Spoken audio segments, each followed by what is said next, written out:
It's Monday night, and what better way to start off your week than with some baseball as the Sasquatch welcome the Spuds for the series finale between these two teams. Series tied at 1, and the rubber match here today. Hello, everyone, and welcome.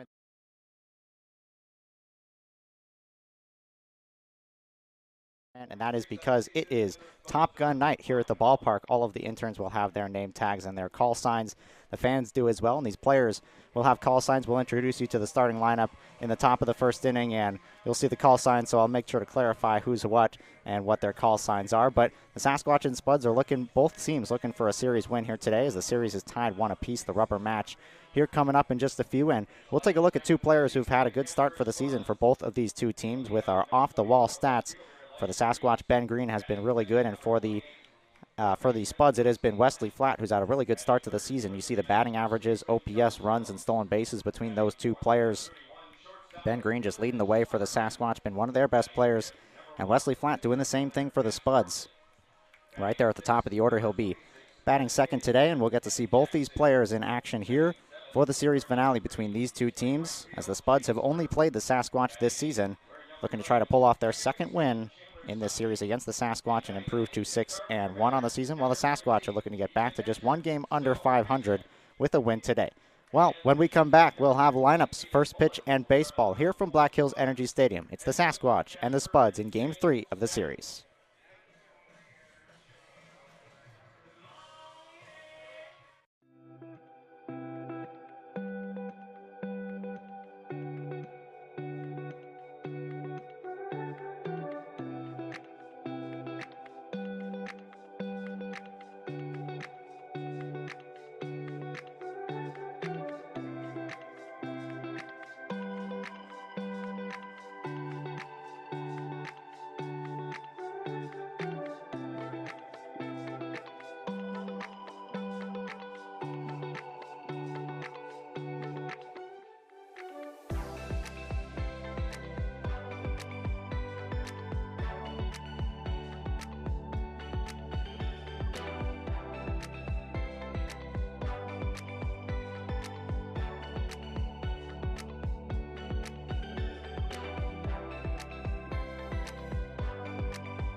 It's time for baseball here at Black Hills Energy Stadium. It's the Sasquatch and the Spuds in the series finale between these two teams. Series tied at 1 as the Sasquatch will look for revenge after getting swept to open the season in Casper, trying to get the job done here today. We'll take a look at the starting lineup For the Casper Spuds and how they will line up, it'll be Elijah Reeves back in the leadoff spot. Wesley Flatt is back in the order. He'll bat second. Josh Phillips will bat third. Dylan Schlotterbeck cleans up in the fourth spot. Matt Marsick, he'll bat fifth. Kenny Jackson bats sixth. Chase Burke seventh. Chandler Stocking will bat eighth. And Stone Vasic, the catcher, rounds out the order. He'll bat ninth. And that lineup will go against the starting pitcher for the Sasquatch, as it'll be Jackson Renz who will get the ball. We'll take a look at his profile graphic for you right here on screen. Jackson Soda Renz out of Minnesota, hence the name Soda. Take a look at his 2 starts earlier. 3 innings pitched, 1 earned run his last start against the Prospects. And against the Spuds in his first start of the season, went 3 innings, allowed just 1 run and none earned. So he'll try to right the ship from the last start and put together a good start. Talked with head coach Justice Scott about the pitching staff earlier today. He said when these guys have had a couple starts under their belt, pitch a little bit better that third time out. So hoping for the same out of Renz here today. As mentioned, this is the series finale between these two teams. It's the Sasquatch entering today at a 4-6 record, hoping to improve to 5-6, get back to just 1 game under before a series begins later this week against the Fremont Moo. While the Spuds are looking to continue to have success against the Sasquatch. They were supposed to play the Moo. Those games got rained out. So they've only ever faced the Sasquatch to begin the season, and they're 5-1 against Spearfish. Spuds will look for another win today. Good crowd on hand here for Top Gun night at the ballpark. They'll be showing Top Gun Maverick after the game is over. On a big screen here on the infields. Before the game starts, we'll introduce you to the umpires as well. Zach Nelson is in the field, and Josh Henwood is the home plate umpire today. We've seen Henwood for most of this series, splitting off time with Steve Craze. Today it's Nelson in the field.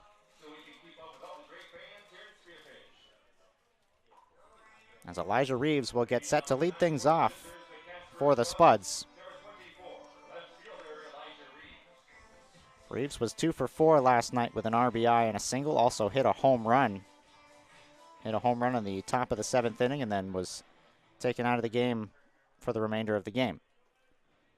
Renz is ready, and let's do it as the first pitch is popped up right over our heads on a bunt attempt by Reeves. That's how we'll get this game started, 0-1 the count. Elijah Reeves has been a mainstay at the top of the order for the Spuds to begin the season, getting the start in left field today. Moving from center to left. On the season, a .400 batting average for Reeves, 8 for 20.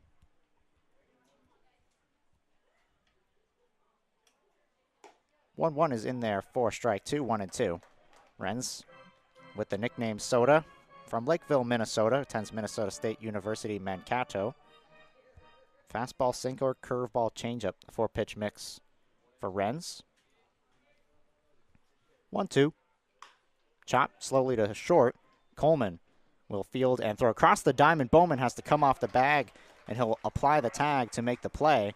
A little more exciting than maybe it needed to be, but it's out number 1 either way. Let's take a look at the defense here for the Sasquatch, and it may look a little bit confusing as we've got all the nicknames, the call signs for the Sasquatch. I'll give you the call signs now. It's Bear, Duval, Flo in the outfield, Didi, Beaver, Hometown, Bo on the infield, and Pookie is behind the plate. He's catching Soda. In case you're curious, I'm sure you are, the real defensive alignment here, I'll give it to you after this pitch. It's Lane Syme who's out in left, Ben Green in center, Javier Marcial is in right. So to match those up with the call signs for you, that's Lane Bear Syme, Ben Duval Green, and Javier Flo Marcial. Then on the infield, it's Dylan Darnell, Micah Coleman, Ryan Bachman, and Jordan Bowman. So Didi for Darnell makes sense. Beaver for Coleman, I don't know the significance of that one. Ryan Bachman, Hometown, of course, in his 4th year. And Bo for Bowman at first. And then Pookie for Brinkley Evans, don't know that one either. Jackson Renz, of course, Soda for his Minnesota connection.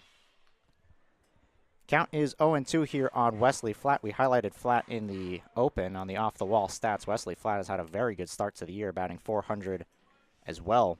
9 runs scored, 7 RBIs. Didn't start last night. Got the day off in the beginning of the game, but he did appear as a pinch hitter in yesterday's game. Got 2 at-bats in the 7th and 8th innings.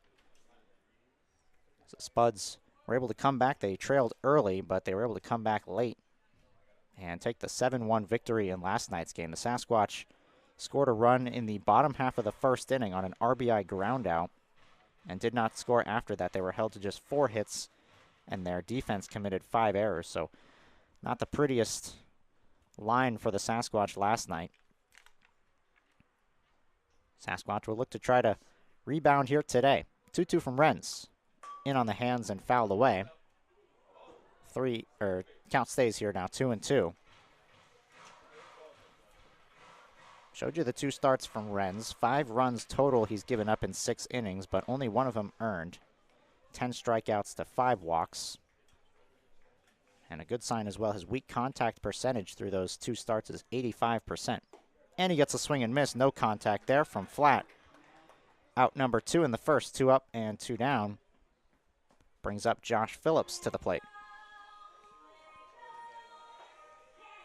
Phillips hit his 3rd home run of the season. Of course, all of them coming against the Sasquatch. Hit 1 out in game 1 of the series, but he's getting it done with a high average as well. 375 average, 6 for 16 to begin the season.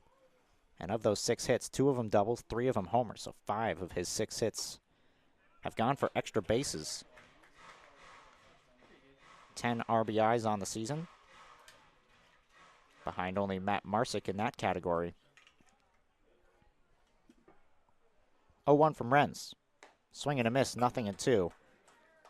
Like we mentioned, this is the 3rd time around for Renz on the bump, and talking with head coach Justice Scott, saw Russell Peterson get more comfortable in his outing. Saw Cade Bleeker do the same. Easton Brooks improved with a good performance last night as opposed to his struggle against the prospects. So see if Renz can improve as well.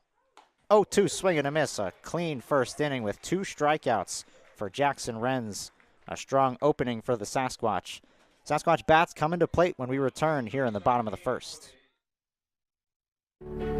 So surprising. So untamed. So much historical fame. So much to see, hear, smell, taste, enjoy. So pack your bags. Hit the road. Strike gold. Deadwood is waiting. There's so much South Dakota, so little time.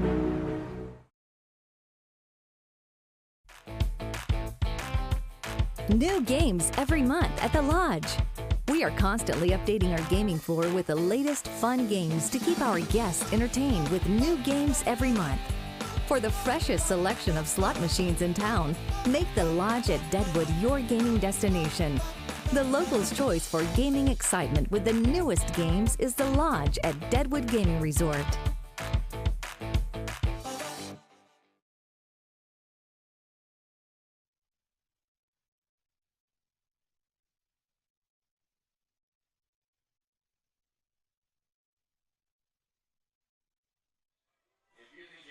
Sasquatch bats coming to the plate, and let's take a look at their starting lineup. We'll again show you their call signs here today as it's Hometown leading things off for the Sasquatch. Batting second, Ryan Bachman, or leading off, playing second, I should say, Ryan Bachman. Duval, Ben Green is batting second. Thor, Kyle Finn batting third. Jordan Bowman will clean up Bo in that 4th spot in the order. Javier Marcial, Flo bats 5th. Lane Syme, Bear in the 6th hole. Dylan Darnell, DD, bats 7th. And then batting 8th, Micah Coleman, Beaver, I should say. And then batting 9th is the catcher, Brinkley Evans, Pookie, who will round out the order. And that will take on the starting pitcher for the Casper Spuds, as it is Hayden Mullins seeing this team for a second time. His first start against the Sasquatch went 6 innings on May 26th through 94 pitches, and he got the win in that game as part of that 4-game sweep for the Spuds to open the season. Allowed 5 hits, 2 runs, no earned runs, walked 2, and struck out 6 against the Sasquatch. So he'll try to do the same thing, while the Sasquatch will try to get to him here today and come away with a win and win this series. That would be their 2nd straight series win after dropping those first 4. Took 2 out of 3 from Nebraska, trying to take 2 out of 3 from Casper as well. And their other win came in just that one game on the road in Oahe. Ball no strikes on Bachman in there. Count now even on the hometown Rapid City native, back for his fourth team, or back for his fourth year with the team. 1-1 pitch is fouled straight back. Bachman was 0 for 4 in yesterday's game. He did score a run, though, as he got on base, which is what he's done all year long. Better than almost anybody. 11 for 38 to start the season, so his batting average is .289, but a .451 on base percentage. Leads the team in walks at 11. And also doing a great job at the plate in that leadoff hole, as he hits one on the ground to short. Throw across the diamond by Schlotterbeck in time to retire Bachman for the first out. Let's take a look at the starting defense here for the Casper Spuds. In the outfield, it is Reeves in left, Marsick in center, and Chase Burke in right. On the infield, Wesley Flatt at third, Dylan Schlotterbeck, you just saw him make the play, he's at short. Chandler Stocking at second, and Josh Phillips is at first, and then Stone Vasic will do the catching behind the plate, catching Mullins. Brings up Duval, Ben Green. First pitch outside to Green. Green, we also highlighted him in the open as you take a look at his numbers on the season. Showed you how great he's been to start the year. We saw him one time in the leadoff spot, but a .423 batting average. 10 runs scored, 3 RBIs as well. He leads the team in runs on base percentage, which is now at .559. And he's tied for second in total bases. It's been great to start this season for the Sasquatch. The 2-0 catches the outside corner. Count goes to 2-1. Sasquatch, as mentioned, tough night at the plate yesterday. Only 4 hits. Scored the run in the bottom of the first and were very quiet after that. Had one chance in the 6th inning with the bases loaded and nobody out. But 3 straight strikeouts out of the bullpen from Cooper Hack, earning him player of the game on the Spud side of things. Able to shut down the Sasquatch when they threatened. 3 balls, 1 strike here in the bottom of the first. And Green gets one in on the hands, lofts one to second base. Stocking makes the catch. 2 outs here to begin the ballgame. Brings up Kyle Finn to the plate. Finn has also been one of the team's best hitters to begin the year. 13 for 32 to begin the season. .406 batting average, on base percentage just under 500, and his OPS just over with 1.018 OPS. 11 RBIs as well, as you saw on screen. That leads the team. He's tied for first in hits, extra base hits, second in runs scored. Been doing it all at the first base spot for the Sasquatch today. Day off his feet as he'll DH. Grounded to second, crazy spin, but playable for Stocking as he'll throw to first in time. Both pitchers go 3 up, 3 down in the first. We're tied at 0 through 1 here at Black Hills Energy Stadium.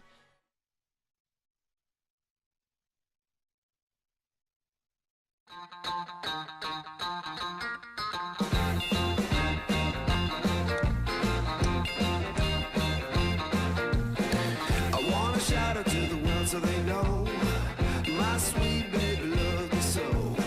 She got me going, yeah, she turns me on. She loves me, yeah, she loves me, and it blows my mind. Hey, nice try. Yeah, it blows my mind. She's my lover.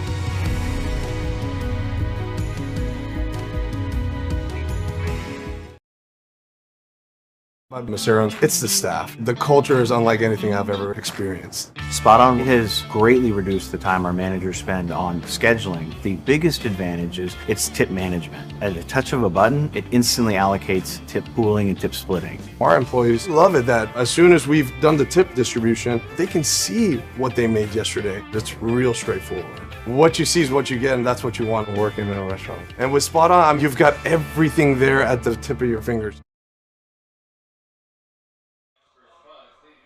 Fans, make sure you're watching in the home half of the 5th inning, as we'll be joined up here in the booth by Cade Bleeker. Myself and Bleeker will have a conversation during that whole half inning. Had the pleasure to talk to Russell Peterson in the first game of this 3-game set. Elijah Bobo joined us yesterday. It was a pleasure to have both those guys in the booth. Today we'll get to talk to Bleeker about the start to the season. As the first pitch is popped up into shallow center field. Off the bat of Schlotterbeck, it is caught by Bachman to retire Schlotterbeck on 1 pitch. So that'll bring up Matt Marsick, today's center fielder for the Spuds, batting in the 5th hole in the order. Mentioned Josh Phillips, second on the team in RBIs. That's because Matt Marsick has been leading the way for Casper. 12 RBIs for Marsick to begin the season. Batting average at .296 now, 8 for 27 to begin the year.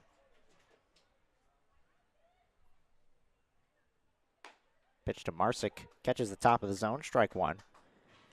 I also talked with head coach Justice Scott before the game and asked him about, sort of stating the obvious, but getting the first guy out in innings and how important that is. In the first game of the series, the game that the Sasquatch won, Sasquatch pitchers retired the leadoff hitter 6 of 9 times.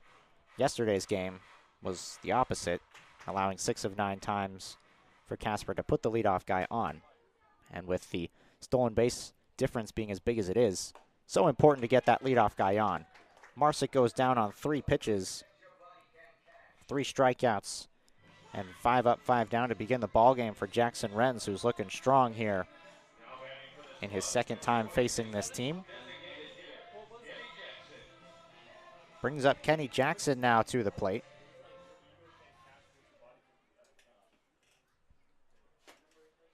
First pitch misses just inside on Jackson.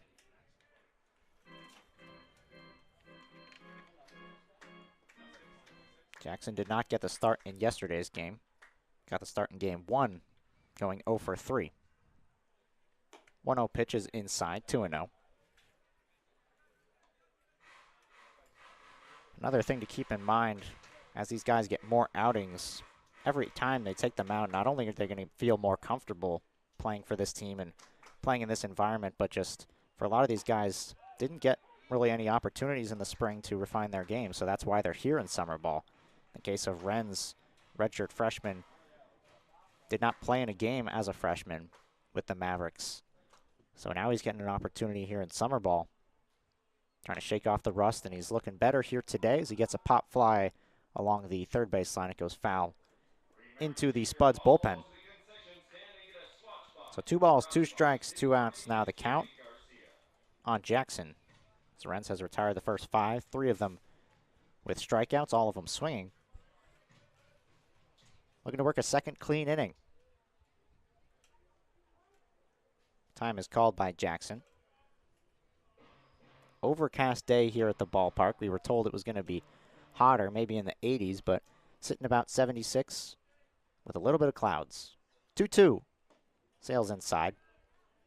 There is a chance of rain the next maybe 30, 40 minutes, but shouldn't be enough to deter this game from a stoppage of any kind.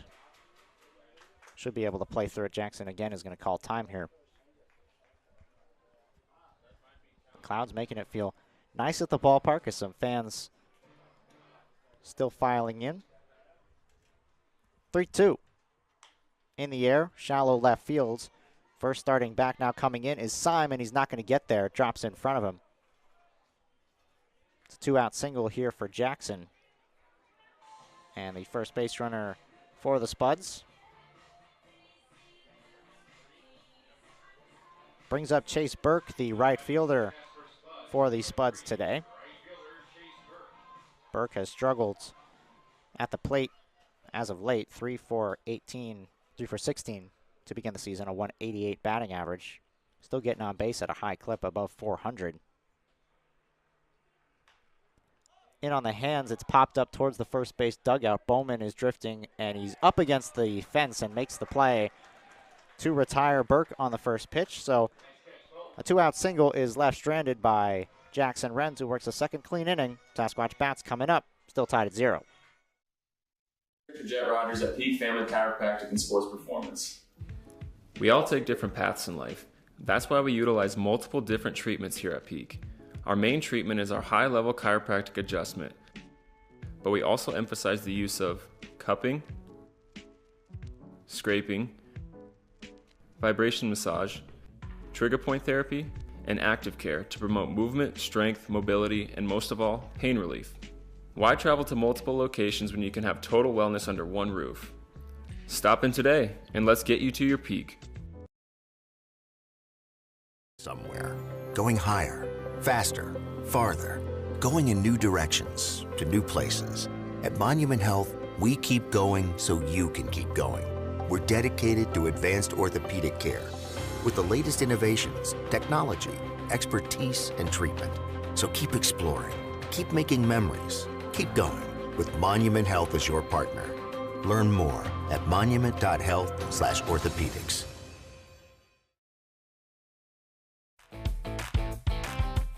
New games every month at the Lodge. We are constantly updating our gaming floor with the latest fun games to keep our guests entertained with new games every month. For the freshest selection of slot machines in town, make the Lodge at Deadwood your gaming destination. The locals' choice for gaming excitement with the newest games is the Lodge at Deadwood Gaming Resort.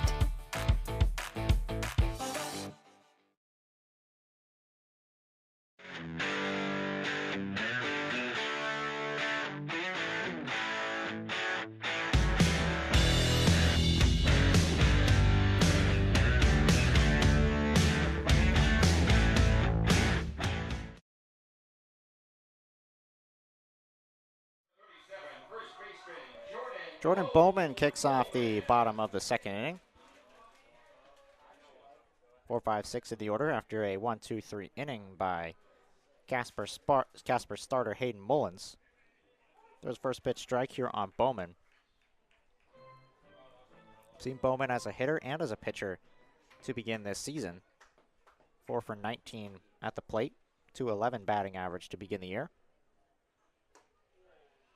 That one just doesn't come back far enough. Missing inside, count goes to 1-1. Glad you could spend some of your Monday afternoon, evening here with us at the ballpark. Between the Spuds and the Sasquatch. Series finale between these two teams. Bo swings and misses on a pitch outside. 2 balls and a strike. Bowman's a strikeout victim. 6 of his first 24 plate appearances. 1-2. And he goes down on strikes. Little Trevor Bauer celebration from Mullins there as he pocketed the sword on the strikeout on Bowman. And the first out here to begin the second.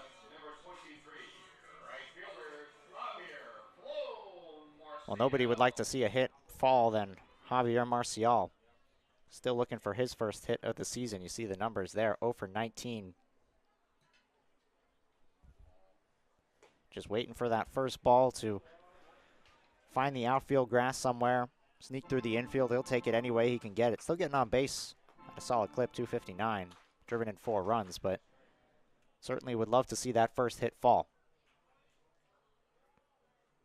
1-0. Checks his swing on a pitch inside. When I talked to head coach Justice Scott a couple days ago about Marcial and some of the other guys who've been struggling, said maybe just trying to do too much at the plate. He really likes Marcial's swing and his naturally level and naturally good swing. He just hasn't been able to get the results here to begin the season.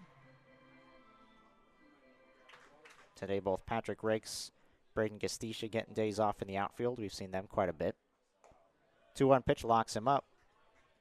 2-2, as it seems like that pitch has been the go-to so far for Mullins, pounding that inside part of the plate especially in this at-bat. Got the swing and miss on a ball outside on Bowman. See what he does here on 2-2. Goes tried to the outside part of the plate. It's grounded to Schlotterbeck at short. The throw across the diamonds in time to retire Marcial. 2 away to begin the second. That will bring up Lane Bear Syme. His call sign is Bear. If you're joining us late, you might be confused as to what I'm talking about. It's Top Gun night at the ballpark, so all the interns here, the fans were gifted those "Hello, my name is" name tags, and the players were all asked for their call signs relating to the movie, so they all gave their nicknames, their call signs. So that's why I'll be referring to some of these guys with the nicknames. We got to hear from one of them in the bottom of the 5th inning. Cade Bleeker will join us in the bottom half of that inning. Ball and a strike on Lane Syme. Getting the start in left field today. Syme hit his 2nd home run of the season against the Spuds. The only guy with a homer thus far for the Sasquatch, and he's done it twice. Hit it in game 1 of the series. Takes outside. 2-1 on Syme. Batting average just above 300 to begin the year. Slugging close to a large slugging percentage thanks to his home runs. 2-1. Grounded to short. Schlotterbeck gets a healthy hop. And another throw across to first for out number 3. So 3 up, 3 down for a second straight inning for Hayden Mullins. Sasquatch quiet through 2. Still no score. Headed to the 3rd here on Spearfish Sasquatch YouTube. Road trips are measured in miles of uncontrollable laughter, comfortable silence, and new memories. And for 50 years, Super 8 has been there for wherever your journey takes you. So when the open road calls for a good night's rest, you can depend on Super 8's modern rooms at over 2,000 locations. Plus, earn Wyndham Rewards points for every stay. Super 8, one of 24 trusted brands by Wyndham. See you on the road. Take your sports wagering experience to the next level at BetLodge Sportsbook, the premier sports betting venue in South Dakota. Surrounded by luxury seating, our massive 42-foot seamless video wall is the largest in the area, displaying all of your favorite NFL and college football. Place your bets with our sports desk personnel or visit our easy-to-use betting kiosk 24 hours a day. The best place to touch down and catch the game is at BetLodge Sportsbook, located inside the lodge at Deadwood Gaming Resort. About Macero's, it's the staff. The culture is unlike anything I've ever experienced. Spot on. It has greatly reduced the time our managers spend on scheduling. The biggest advantage is its tip management. At a touch of a button, it instantly allocates tip pooling and tip splitting. Our employees love it that as soon as we've done the tip distribution, they can see what they made yesterday. It's real straightforward. What you see is what you get, and that's what you want working in a restaurant. And with Spot On, you've got everything there at the tip of your fingers. Start of the top of the 3rd inning here, as Chandler Stocking will lead things off. It'll be 8-9-1 in the order for the Spuds, as Stocking takes strike 1. Both of these pitchers doing a good job throwing strikes early in the count. Of course, a recipe for success for any pitcher. Getting ahead of hitters early allows you to go to the off-speed pitch a little bit more effectively. Mullins threw 2 innings, only 24 pitches. Renz had 25 through the first 2. 1-1, misses outside. Stocking, the second baseman today for the Spuds. He will get a second straight start at second base. Was 0 for 3 last night. Grounds 1 up the middle, and that's going to get past Renz and into center field. It's a base hit to lead off the 3rd for Chandler Stocking. That'll bring up the 9-hole hitter, Stone Vasic, the catcher for the Spuds. Vasic didn't do the catching last night. It was Cole Douglas who manned behind the plate, had a productive day behind the dish, and it was Parker Burt in game 1 of the series who started. Vasic appeared halfway through. Today getting the start. and missing in the dirt. Throw on over to first, not in time.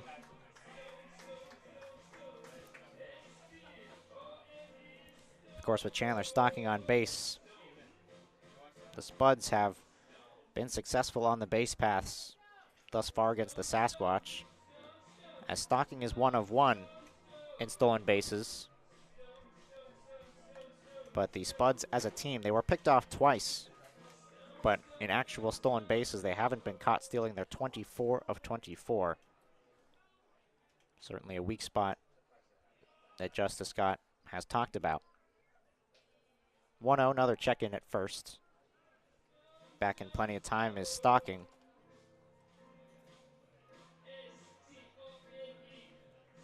Vasic digs back in here from the right side, as Ren's now facing his 9th batter. 3 strikeouts to this point, 2 hits allowed.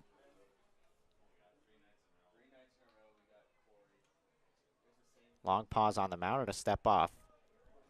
It's one of the things that the Sasquatch have been working on. If they can't get the catchers to throw them out at second base, then got to rely on the pitchers to be able to hold the runners on more, vary the time they take on the mounds. That was something that pitching coach Bill Sizemore talked about. He was only here for a little over a week before having to leave. That was something he was trying to work with these pitchers on. 2 balls and no strikes on Vasic. Stocking stays put, and the pitch is in there for a strike. Middle infield shaded a little bit towards the bag. Bachman and Coleman hoping for a ball up the middle, an easy turn for a double play. Outfield straight up on Vasic.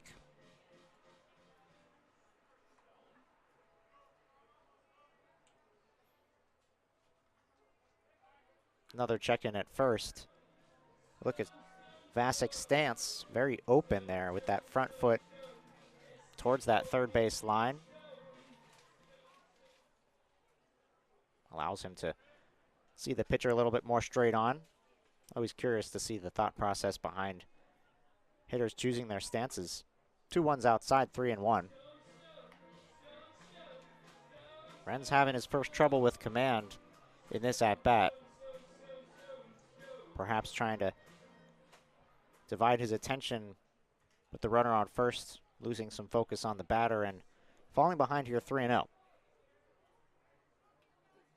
Pitch on the way. Doesn't catch the zone. It's a walk to Vasic. And first and second, and nobody out for the top of the order. Let's take a look at the ILB standings here. These were made before the first game was made up between the Moo and the Zap. So the Zap are 2-7 now.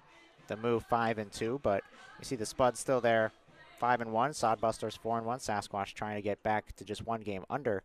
Currently sitting at 4-6. This is one of 2 games going on in the ILB as well, as the Spuds and Moo are playing the second game of the doubleheader right now. Reeves shows bunt and bumps it right towards Reeves, or right towards Renz, I should say. His throw to first is in time to retire Reeves. So it's a sac bunt, which moves both runners up 90 feet and puts 2 in scoring position. Vasic now at second, Stocking at third for the RBI threats and big bats here in the middle of the order. Zap and Moo, if you're curious, tied at 0. Sitting in the 3rd inning in that game. Wesley Flatt comes to the plate. Infield stays back. Bowman cheating a little bit in on the first base side, just behind the cutout. His first pitch is swung on and missed by Flatt. Flatt a strikeout victim his first time up. 1 of 2 in the first inning by Jackson Renz. First bit of trouble he's been in so far. The 0-1 is grounded just over the top of Renz's glove. Bachman will go into a leap and throw to first, not in time. As he can't get Flatt at first, it's an infield RBI single for Wesley Flatt. Good job by Bachman to keep that from going into center field. So Vasic will go to third. Chandler Stocking comes in to score. Runners on the corners here with 1 away and a 1-0 lead for Casper. Brings Josh Phillips to the plate. Wesley Flatt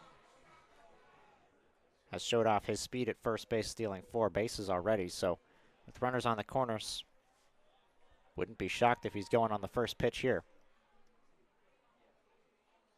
Stays put for now, and the pitch is in the dirt. That caught Phillips on the front foot. So hit by pitch now loads the bases. It'll be Vasic on third, Flatt on second, and Phillips on first. Still just 1 out in the third. Brenz looked good through 2 innings.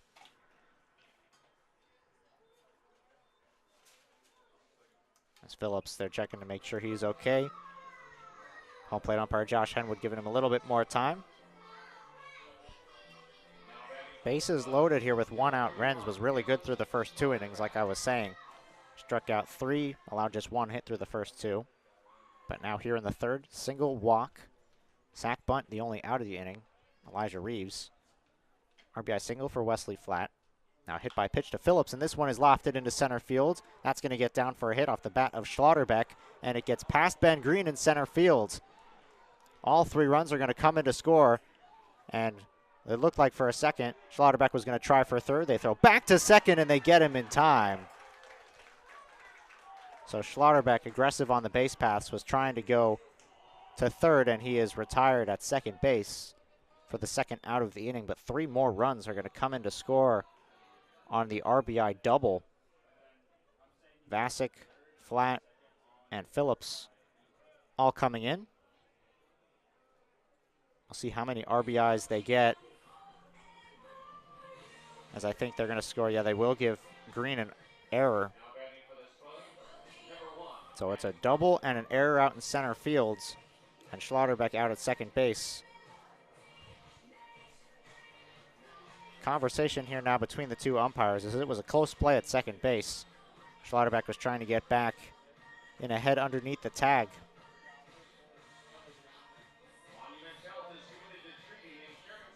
Only 2 RBIs for Schlotterbeck as opposed to the 3.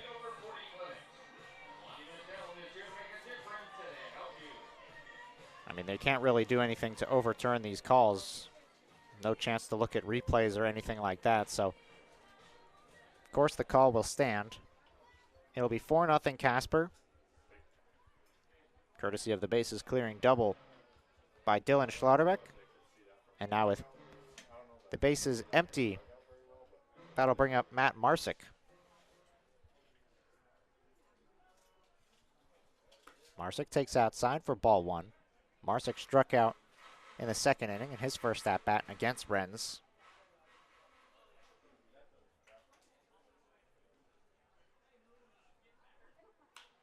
This is in the air to right center field. Green charging in, and he gets there in time to retire Marsick for out number 3. 4 runs come in to score on 2 hits for the Casper Spuds. Head to the bottom of the third. Sasquatch bats trying to answer. My favorite thing about Macero's, it's the staff. The culture is unlike anything I've ever experienced. Spot On has greatly reduced the time our managers spend on scheduling. The biggest advantage is its tip management. At a touch of a button, it instantly allocates tip pooling and tip splitting. Our employees love it that as soon as we've done the tip distribution, they can see what they made yesterday. It's real straightforward. What you see is what you get, and that's what you want working in a restaurant. And with Spot On, you've got everything there at the tip of your fingers. So surprising. So untamed. So much historical fame. So much to see, hear, smell, taste, enjoy. So pack your bags. Hit the road. Strike gold. Deadwood is waiting. There's so much South Dakota, so little time. The locals' choice for gaming excitement is the Lodge at Deadwood Gaming Resort. With new games arriving every month, our selection of slot machines is the freshest in town. You can always find a game with our card tables open 24 hours a day. And parking is free and easy at the Lodge, with the area's largest free parking only steps away from our front door. Enjoy spacious and comfortable gaming at the Lodge at Deadwood, the locals' choice. newest games is at the Lodge at Deadwood Gaming Resort.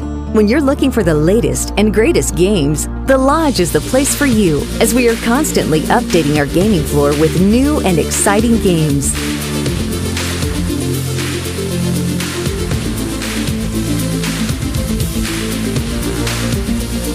There's always something fresh and fun at the Lodge at Deadwood Gaming Resort, your home for the newest games.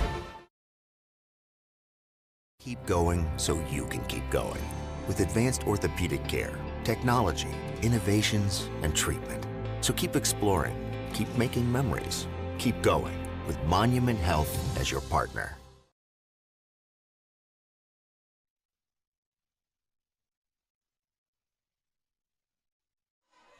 Bottom third in the order for the Sasquatch, who still have not gotten a base runner yet on the board against Hayden Mullins. 6 up, 6 down. Got a little bit of rest after the top of the third inning with 4 runs, and take that off the board now, as there's a base hit for Dylan Darnell.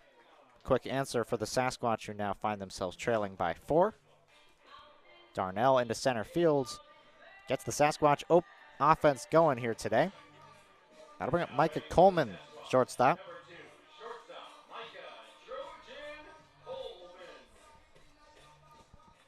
So Darnell now at first, Coleman coming to the plate. So Sasquatch will try to get some offense from the bottom half of their order. Coleman takes well up and in. Ball and no strikes on Coleman. Coleman came to the team ahead of this series against Nebraska. Didn't play in some of those first games, but he's gotten a couple starts at shortstop.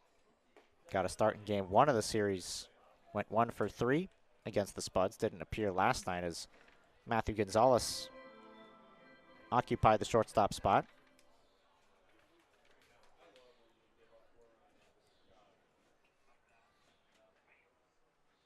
One outside. Sasquatch, unlike the Spuds, don't run very often. They don't really have the ability. Head coach Justice Scott said it's just not the luxury of this year's team. They're not gifted with the speed, as this pitch comes inside and hits Micah Coleman. So top of the third inning began with a single and a walk. This one begins with a single and a hit by pitch, as the offense will look to get going. Fans, come out and join us for our second fireworks night on June 28th, as the Sasquatch will welcome the Nebraska Plainsmen. First pitch at 6:05. And I can tell you now, after watching one fireworks show, it's a show you won't want to miss. The second of, I believe, 4 over the course of the summer, so come out to the ballpark for that. Another sack bunt. This time it's Brinkley Evans who will bunt it, and it's fielded by Mullins. Throw to first is in time. And the first out of the inning. 2 runners now in scoring position. Feel like I'm having deja vu here. Almost the exact same sequence to begin the top of the third inning for the Spuds.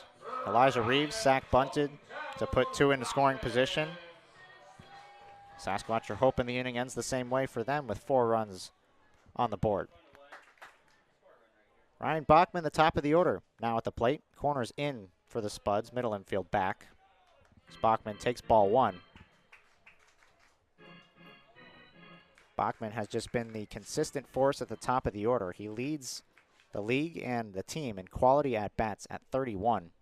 The next closest on the team has 21. Every count he's in, it seems like, goes at least 4 or 5 pitches. Draws a lot of walks, a lot of singles. Batting average after an out today, still hovering at around 280. And he hits one in the air to left field, and pretty well struck. Reeves is going back on it. He's at the track, at the wall, out of sight. Home run, Ryan Bachman. A 3-run shot for the hometown guy. Puts the Sasquatch on the board. 3-run homer.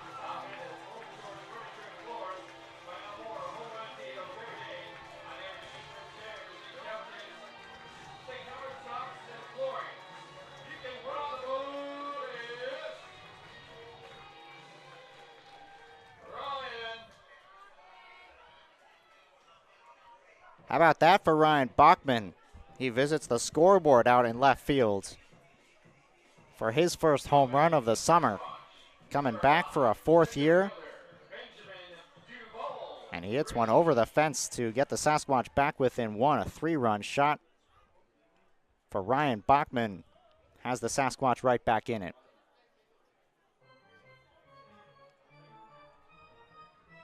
Ball and no strikes now here on Ben Green. Haven't seen that kind of power from Bachman to begin the season. I was just saying he gets a lot of singles. Well, I guess he can do that as well. Green is a guy we've seen hit the ball pretty far as well. Triple on his line so far this year. 2-0. Hit in the air, left field. Long run for Reeves. Going towards foul territory. He makes the catch in foul territory. Green is retired for out number 2. Sasquatch offense that had been quiet through 2 against Mullins gets to him here in the 3rd. In fact, they were quiet against him the first time they faced him. Getting better swings now here in the 3rd inning, 2nd time through the order. Kyle Finn now bats 0 for 1. Goes after the first pitch and fouls it off.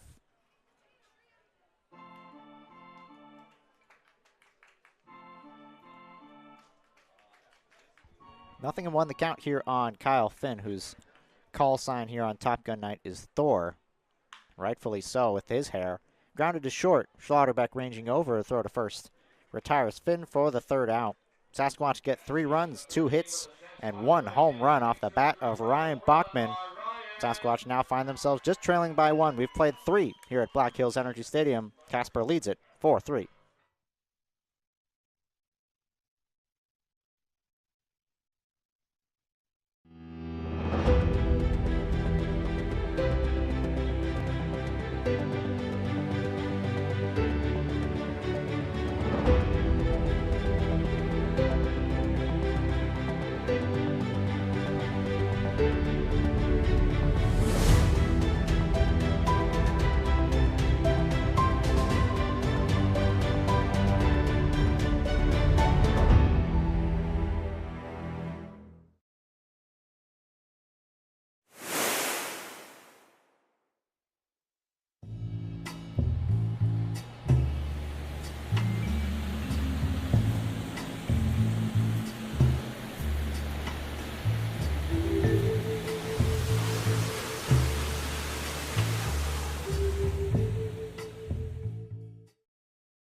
When you venture to Spearfish in the Black Hills of South Dakota, you'll find rugged hiking and biking trails, extreme rock climbs, and views that will take your breath away. Plan a Spearfish vacation and come find your adventure. Spearfish, my great place in South Dakota.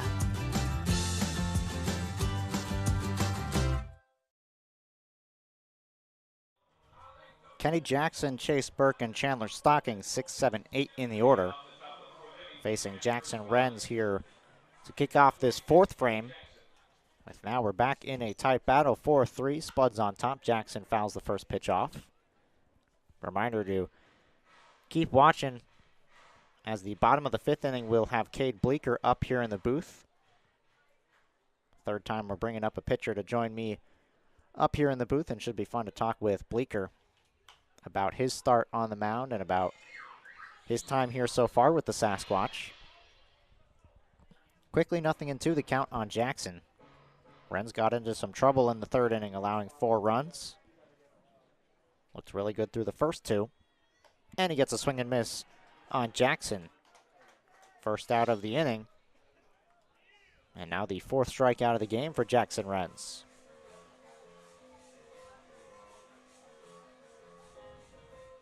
Bring up Chase Burke, who popped out his first time up in the 2nd.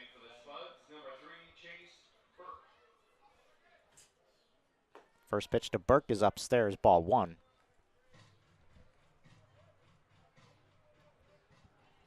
Burke getting the start in right field today for Casper.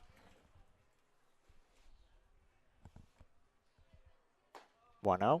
In there, count even. Fastball looking pretty good for Jackson Renz.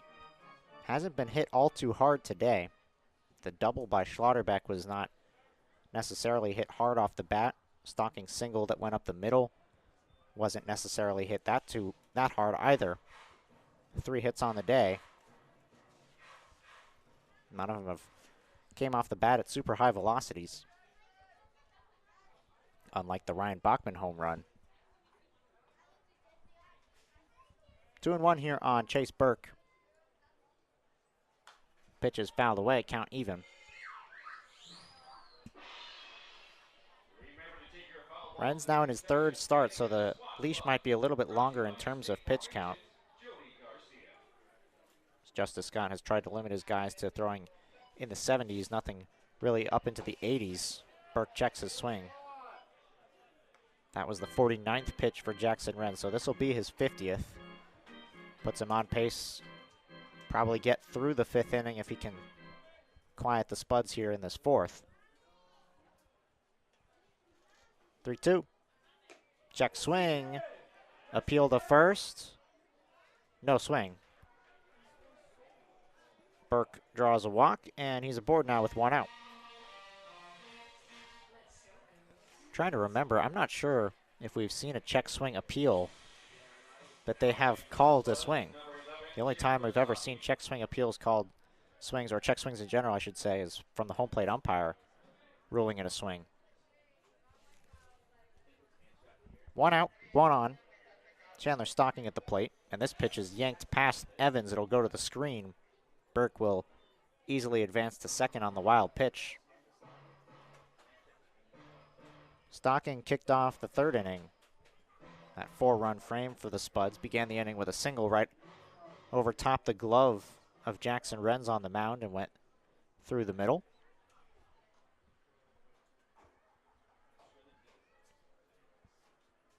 Ball and no strikes on Stocking. Coleman holding him on a little bit at the shortstop spot. Backing off now, and stepping out is Stocking.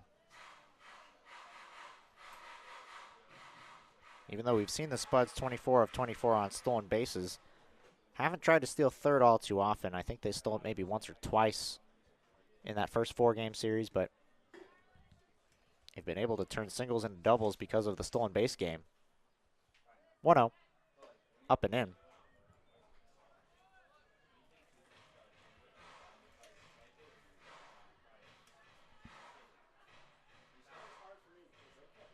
Sun now peeking through after the clouds giving way a little bit for the first time in maybe 5-6 hours here in Spearfish.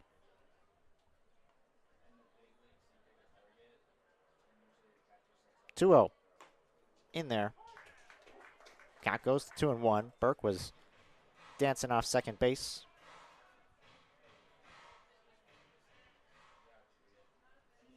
Coleman has never really gone to the bag to hold him on, sort of just standing behind him. Now he goes over to the bag, and the throw is going to go off of Burke and into center field. If that doesn't hit Burke, maybe a chance for him to get to third as he's sort of grabbing his back where the ball hit him. Okay, though, on second base. That was the first try to pick him off. Unsuccessful, so the count is still 2-1 here on Chandler Stocking. 1 away in the 4th. 4 runs for the Spuds, 3 for the Sasquatch. Pitch is grounded to short. Coleman has to go range to his right, and the ball hits the lip between the grass and the dirt, and it'll go into left field. Scoring easily is Burke on the RBI single for Chandler Stocking. That's just unfortunate there for Coleman. If that ball doesn't go off the lip of the grass, probably a chance that at least he gets his glove to that ball, keeps it from going into the outfield. Would have been a very tough play to get Stocking at first, but certainly would have been a chance to keep it on the infields.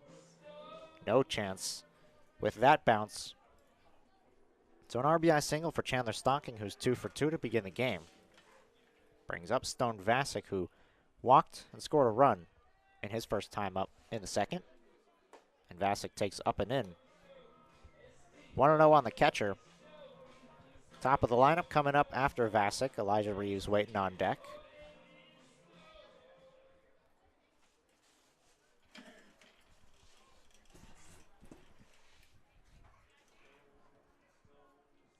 1-0. Sails outside, 2 balls and no strikes. Well, the Sasquatch have some off days coming up, thankfully, as they have not had an off day since beginning of the season in Casper. They played their first game on May 23rd.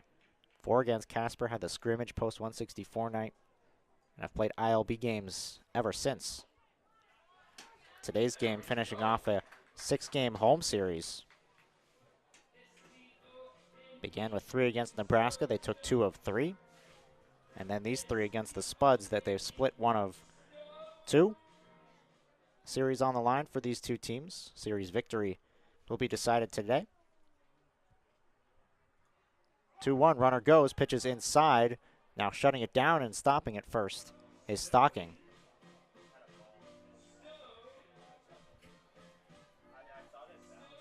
So 3 balls and 1 strike as Stocking bluffed the steal.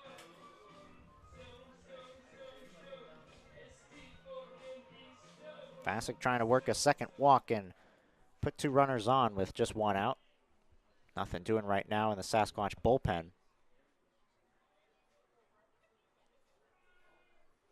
Swing and a miss. Full count now on Vasic.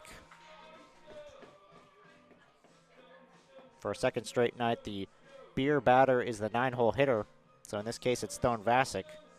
Fans at the ballpark hoping even more so for a strikeout against Vasic. Sasquatch got a beer batter strikeout yesterday. Can Renz do it again? Pitch is a ball. Throw down to second won't matter. They call him out, but it doesn't matter as it was ball 4. An emphatic out call. He was out, but unfortunately the pitch missed, and so Vasic works his second walk of the day. He's at first now, Stocking at second. Already run in the inning, courtesy of an RBI single from Chandler Stocking. Chase Burke scored. Spuds looking to tack on, extend this lead here. Currently up 5-3. Top of the order, Elijah Reeves, ground out in a sac bunt for Reeves. Goes after the first pitch and hits it high in the air to right center field. Marcial will drift over. We'll see if they try to tag. Marcial makes the catch. Runner will try to go. Throw to third is a good one, but it skips off of Darnell. Jackson Renz is covering behind him. And because of the throw, Vasic, alert on the base pass, will go from first to second. So it's an F9. It's out number 2 for Elijah Reeves. And Wesley Flatt will come to the plate with 2 runners in scoring position here in the 4th.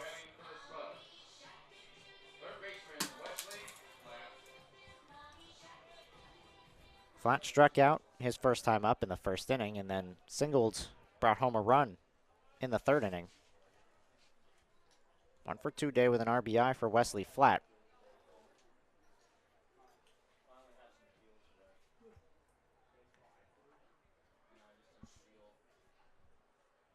First pitch to Flatt, in on the hands, looped, and that's going to get over the head of Coleman and into left field.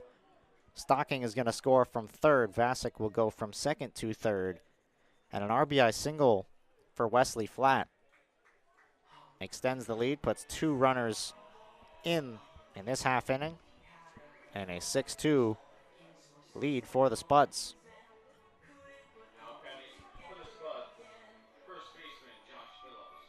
Now Josh Phillips will dig in.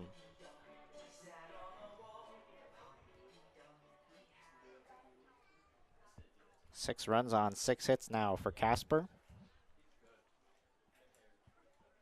3 runs on 2 hits for the Sasquatch, all coming off a Ryan Bachman home run. This one is inside, and that hits Phillips the exact same way he hit him the first time. The pitch just escaping him, hitting him on the front foot. And the Spuds now have him loaded. Vasic on third, Flatt on second, Phillips on first. Jackson Renz is going to try to strand 3 and escape with just the 2 runs in. Dylan Schlotterbeck came up with the bases loaded in the 3rd and cleared them with a double to center field. And an error on Ben Green, who let the ball get by him, allowed all 3 runs to score. So 2 RBIs, a double for Dylan Schlotterbeck, who's 1 for 2. Chops one to second. Bachman should be able to play it to second, where Coleman is covering the bag, and that ends the inning. So the Spuds bring home 2, but they'll leave the bases loaded as Jackson Renz limits the damage. Sasquatch bats looking for another answer, trailing 6-3.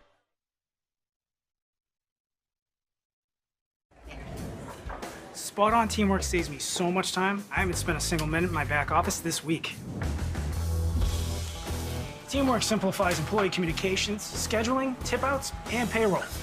It even syncs with my POS, so I know my data is accurate.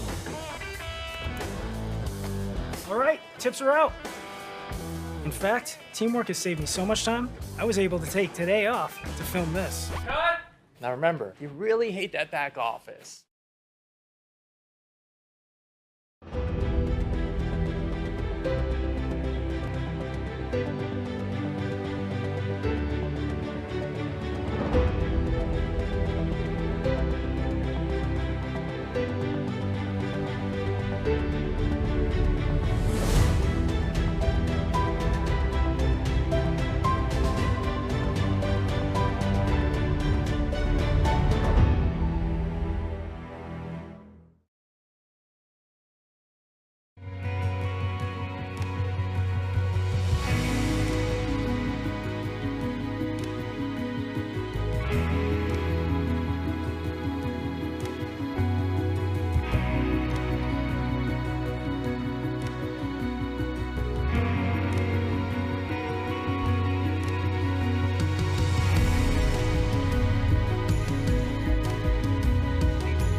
Jordan Bowman begins the bottom half of the 4th for the Sasquatch. It's 4, 5, 6 in the order. Bowman, Marcial, and Syme.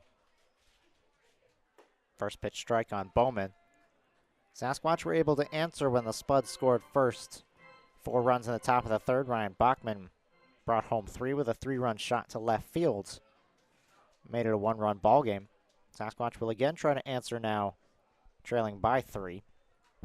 The Spuds put up another 2 off of starting pitcher Jackson Renz.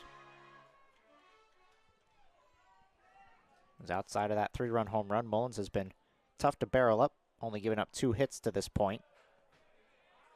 And 3 base runners, a single, a hit by pitch, and the 3-run home run. 2 balls and a strike here on Jordan Bowman, who struck out in his first at-bat. Bowman out in front, 2-2. Mullins was able to get Bowman to chase on a pitch in the dirt, down and away. Off-speed pitch, Bowman was well out in front. See if Bowman tries something similar now, ahead of a 2-2. Goes upstairs and misses. Gap goes full now here on Jordan Bowman. Javier Marcial waiting on deck.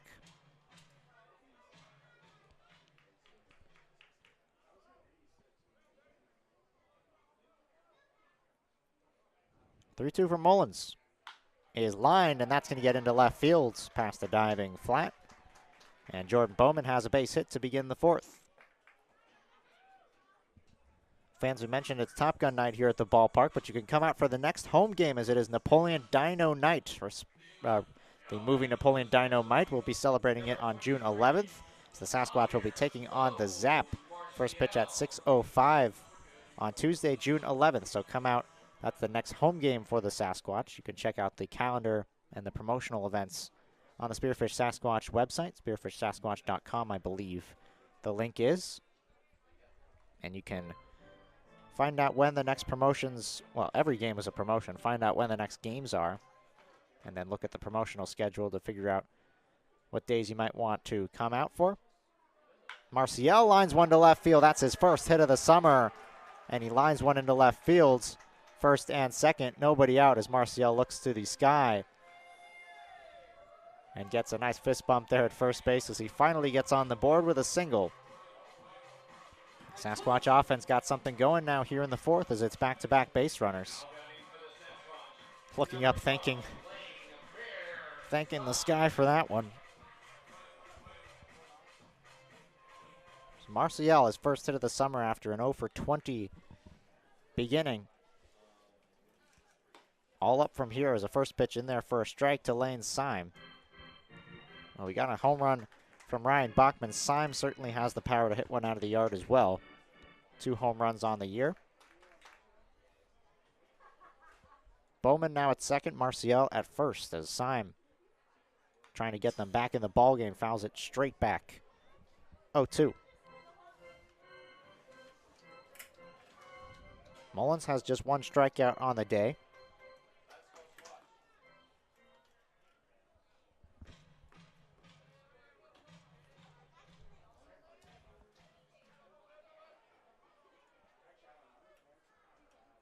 Here's the 0-2. Breaking ball is in there for strike 3. Syme down looking on 3 pitches. Second strikeout of the game and the first out of this 4th inning. As he gets Syme looking. Brings up Dylan Darnell. Darnell went after the first pitch he saw against Mullins and lined a single up the middle for the first base runner. At the time for the Sasquatch, came around to score on the 3-run homer. Take strike 1.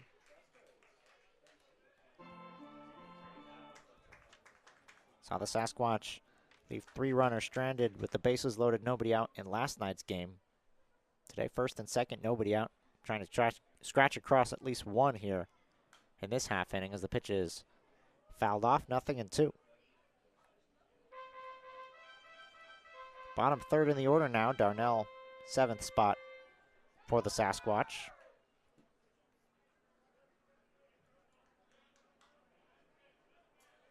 No balls, 2 strikes, 1 away in the 4th.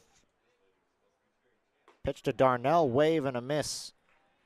6 pitches, 2 strikeouts to get back in this 4th inning and stop any momentum. Sasquatch still have those 2 on base, but now they'll have just 1 out to go in this half inning. Micah Coleman coming up.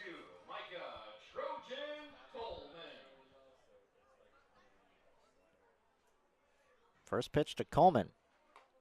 That's in there for a strike. After the first 2 batters got singles, that's 7 straight strikes and 2 strikeouts for Hayden Mullins. 0-1. That one misses. Count goes even, so there goes the chance at an immaculate end to the inning.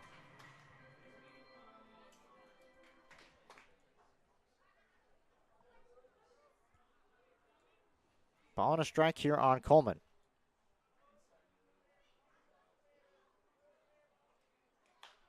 Coleman fouls it away, 1-2. Mullins went 6 up, 6 down to begin the game. 3-run homer in the 3rd. First 2 reaching here in the 4th, but a chance to strike out the final 3 and keep the Spuds in the lead. 1-2. Lined in the air to left field. Reeves is going back on it. He'll have plenty of room to make the catch and retire Coleman. So the Sasquatch get a back-to-back hits to begin the inning, but they'll leave them both stranded. Spuds lead at 6-3 through 4 here at Black Hills Energy Stadium. Football fans, take your sports wagering experience to the next level at Bet Lodge Sportsbook, the premier sports betting venue in South Dakota. Surrounded by luxury seating, our massive 42-foot seamless video wall is the largest in the area, displaying all of your favorite NFL and college football. Place your bets with our sports desk personnel or visit our easy-to-use betting kiosk 24 hours a day. The best place to touch down and catch the game is at Bet Lodge Sportsbook, located inside the lodge at Deadwood Gaming Resort. Road trips are measured in miles of uncontrollable laughter, comfortable silence, and new memories. And for 50 years, Super 8 has been there for wherever your journey takes you.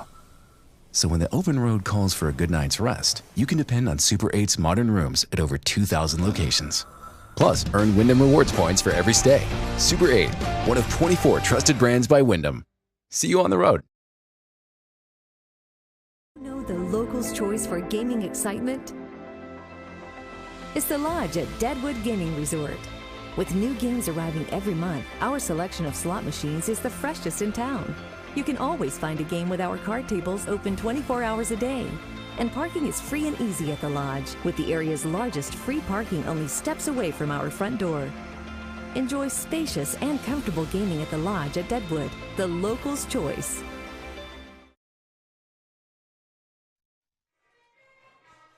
Jackson Wren's looking for a bounce-back inning.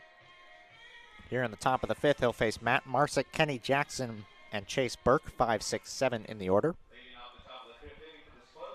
Looking ahead to the bottom of the fifth, we're hoping to be joined by Cade Bleeker up here in the booth, so stick around to hear our conversation. He'll join us for the entirety of that bottom of the fifth inning. Russell Peterson brought some offense when he came up. Elijah Bobo couldn't do the same last night, so we'll see what the result is when Bleeker joins us up here for the bottom of the fifth. 1-0 from Marsick, fouled straight back. Marsick struck out in the second. He flew out in the third. Up for a third time now here in this fifth inning, as the Spuds have 6 runs on 6 hits through the first 4. Swing and a miss on the 1-1. 1-2 now coming up on Marsick.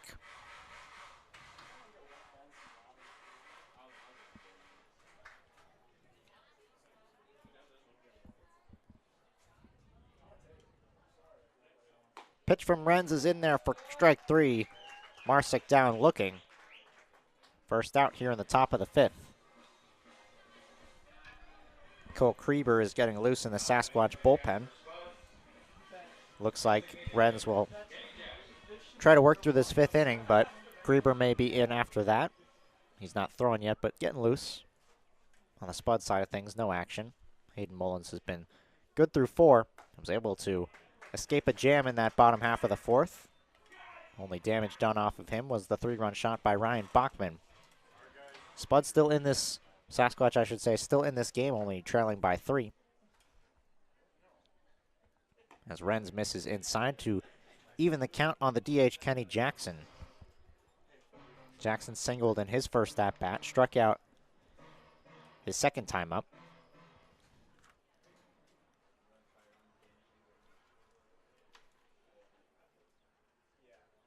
1-1 is outside.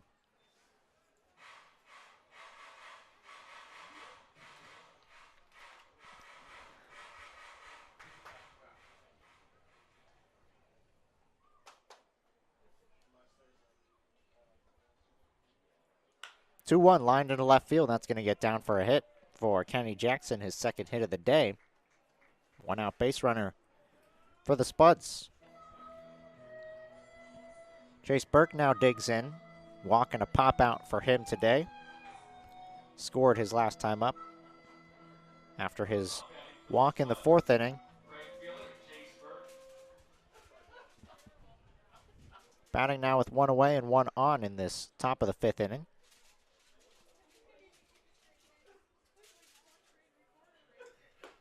First pitch in there for a strike.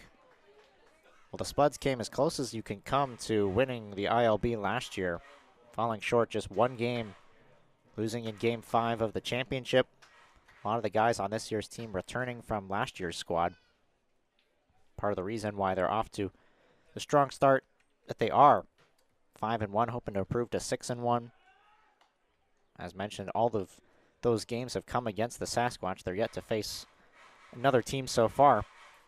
So unfortunately for the Sasquatch, they're catching the Spuds at the beginning of the year, and they're playing good baseball. Sasquatch will head to Fremont for a late week matchup after this series is done. This one is chopped weakly. A swinging bunt going to be tough for Renz on the mound as he makes the play, but now throws to second, and he's got Jackson hung up in a rundown. They tag out Jackson. Advancing to second is Burke. He's back in there with a slide. So a swinging bunt single for Chase Burke, who advances to second after the rundown. Jackson is retired on the base paths. I don't know what Jackson was doing there on second base, whether he was going to try to take third on a throw from Renz or whether he was just trying to take a turn, but took too wide of a turn, and alert fielding by Jackson Renz to turn and fire to second base to get Jackson out. Chase Burke didn't waste any time on first base. He saw the rundown was happening.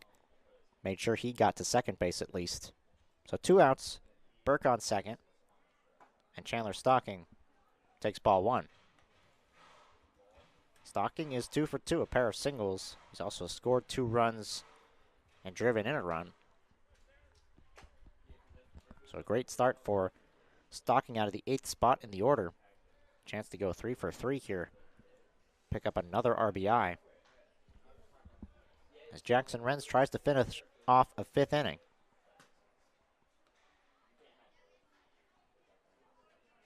One-0 from Renz. Foul away.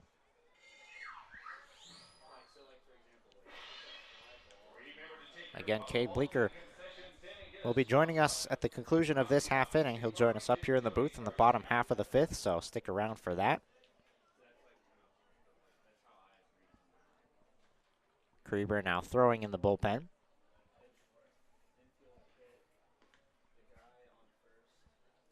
Long look in for Jackson Renz, who now gets the sign he wants. Ball and a strike on Stocking. Pitch. Swing and a miss on the pitch upstairs. Well, strikeouts have been decent for Jackson Renz here today. He struck out 5 through 4 2/3. In what could be his final batter, looking for a strikeout to finish off his day. 1 ball, 2 strikes on Chandler Stocking. The pitch. Swing and a miss. He does get the strikeout to finish off the frame. And he gets through 5 innings. Sasquatch will trail 6-3. We'll have Cade Bleeker up here in the booth when we return.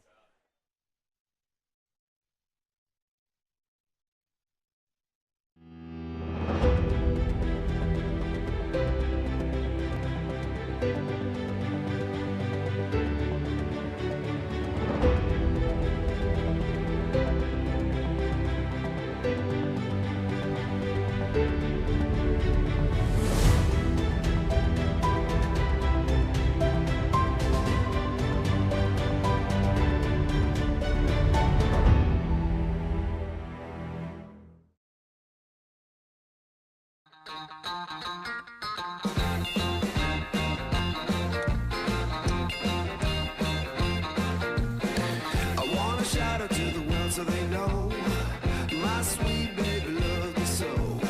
She got me going, yeah, she turns me on. And she loves me, yeah, she loves me, and it blows my mind. Hey, nice strike. Yeah, it blows my mind.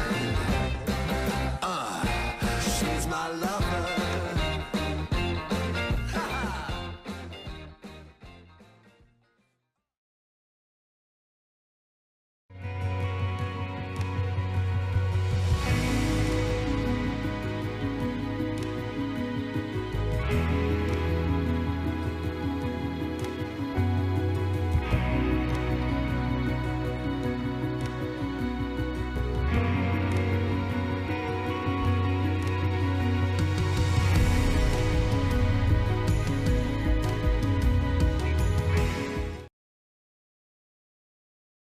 Joined up here in the press box for the bottom half of the 5th inning as I'm joined alongside Cade Bleeker. It's Top Gun night. We're matching with the Aviators. Yeah. You said you got him off of Landry, one of our amazing interns here on staff. But glad to have you up here in the press box for a 3rd time bringing up a pitcher. Should be a lot of fun. It's 9-1-2 in the order for the Sasquatch, beginning with Brinkley Evans and then turning things over. Well, Cade, coming over here to play for the Sasquatch, just tell me about how you found this team, how you ended up coming here, what was the journey like to get here, and how you're liking it so far. So it was actually my pitching coach at school. He's really good friends with the head coach before, Coach Scott. Mm-hmm. And so he was actually the one that knew of the Sasquatch and kind of brought me or told me about the team and kind of wanted me to play for them this summer. Well, you're from Mesa, Arizona. Is this pitch from There we go. Mullins is inside, that hits Brinkley Evans. That begins the offense here in the bottom half of the 5th inning, a leadoff base runner. But You're from Arizona. I go to school at ASU, so I know that the weather towards the back end of the spring and into summer is brutal. So how are you liking the change of pace out here in Spearfish? So nice. it's amazing. So much better. Yeah, I can imagine. I was looking at the weather today. It's like 104 something out there in Phoenix. It's ridiculous. Certainly fun to be out here in the summer playing baseball. Here out in Spearfish as Ryan Bachman will come to the plate, and he fouls the first pitch off. Well, I want to talk to you about your start to the season so far. Got a start in the series against, was it Nebraska? Or first game against Casper? Yeah, I pitched twice against Casper. So pitching against Casper, starting in the game 2 days ago. What have you liked so far about pitching? What have you learned through your first couple weeks here? I've just, over my time pitching, I just kind of learned that sometimes pitchers give hitters too much credit. So I just focus on filling up the strike zone and letting them get themselves out, and it's been really working so far. It's what I try and do at school as well, so it's really what I'm just trying to work on. I talked with both Peterson and Bobo the past couple days about what they're kind of hoping to see out of themselves this summer. They both talked about learning a new pitch or at least getting better on one of their pitches. Is that something you're trying to work on as well, or more so, like you said, just throwing strikes and getting better at that aspect? For me, it's more I want to work on my longevity and see how far I can go into a game, how fast I can get outs, and just see how fast I can work, how fast I can get outs, and how long I can last in each game that I go into. Last night as well, you got the day off on the pitching side of things, but you participated in the events at the ballpark as Bachman hits one in the air to left field. This one won't leave the yard as drifting over is Reeves. He'll make the catch for out number 1. Evans is still aboard at first after the leadoff hit by pitch, joined up here by Cade Bleeker here for this bottom of the 5th, but got the day off pitching side of things and then decided to participate in the Sasquatch 400. Yeah. We were talking about it between half innings. How did that come about, and what was it like in that costume? You said you couldn't see anything. Yeah, so it was just Abby was looking for somebody to do it, and I was like, no, I'll do it, sure. And then the costumes are hot. First of all, I was baking. Get by. Yes. There's a base hit for Kyle Finn. It does get by. Evans will round second, but he'll stop there. Pardon me, that was Ben Green who got the hit there. First and second now with 1 away. So running in that costume, were you pretty confident you were going to win it? I was kind of nervous, actually. I don't pride myself on being a fast runner, so I was kind of if I got smoked, I wasn't going to be too upset, but I was going to be a little. But then, and there's like a 44-year-old or something. I didn't want to get beat by him, so I had to turn on the jets. First pitch to Finn. That clips, I believe, the hands. It does. Get them loaded. Bases are going to be loaded. It's the second hit by pitch of this half inning. Kyle Finn on first. Ben Green is going to be on second, and Brinkley Evans is going to be on third. For Jordan Bowman coming to the plate at mound visit will commence here. Let's just talk about the team and how it's been so far. A lot of the guys I've talked to, sort of their favorite things so far have been maybe the things off the field, just the bus rides, getting to know the guys, getting to talk with the guys. For you and the pitching side of things in the bullpen, what is that like, getting to talk to these guys, and what are some of the things you're talking about? Well, first, it's been like a blast. I've loved every single day being out here. It's really fun to come out to the yard and just hang out with everybody, all the boys. Yeah, things I love, like we all play hacky sack right here before the game and stuff. I always look forward to that. That's always fun. And then my thing is I've started talking to hitters about their approaches during at bats, and I'm trying to learn how a hitter approaches his at bat to try and use that to my advantage while I'm pitching. So I've talked to Dylan Darnell about it. I've talked to Bach a lot about it.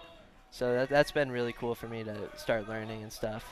And talking about Ryan Bachman, obviously is his 4th year with this team. What was your first impression when you talked to Bachman? Was there anything he did right off the bat to try to get you feeling comfortable about playing here in South Dakota? He just gave me a big old bear hug. He's a hugger, he says, and I am too. So me and Bach have actually gotten to be pretty good friends so far. He's really fun to be around. Great player.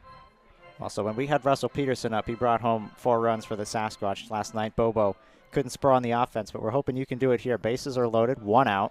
Jordan Bowman at the dish. He takes good to make it a 1-ball, 1-strike count. So I got to beat 4? Yeah, you gotta beat 4. We need a grand slam here from Bowman, and then some more runs after that. All right. See what happens here on the 1-1. Bowman just takes a pitch off the plate. 2 balls and 1 strike. Well, you got to watch Ryan Bachman's home run. At least I assume you were watching the 3-run shot out into left fields.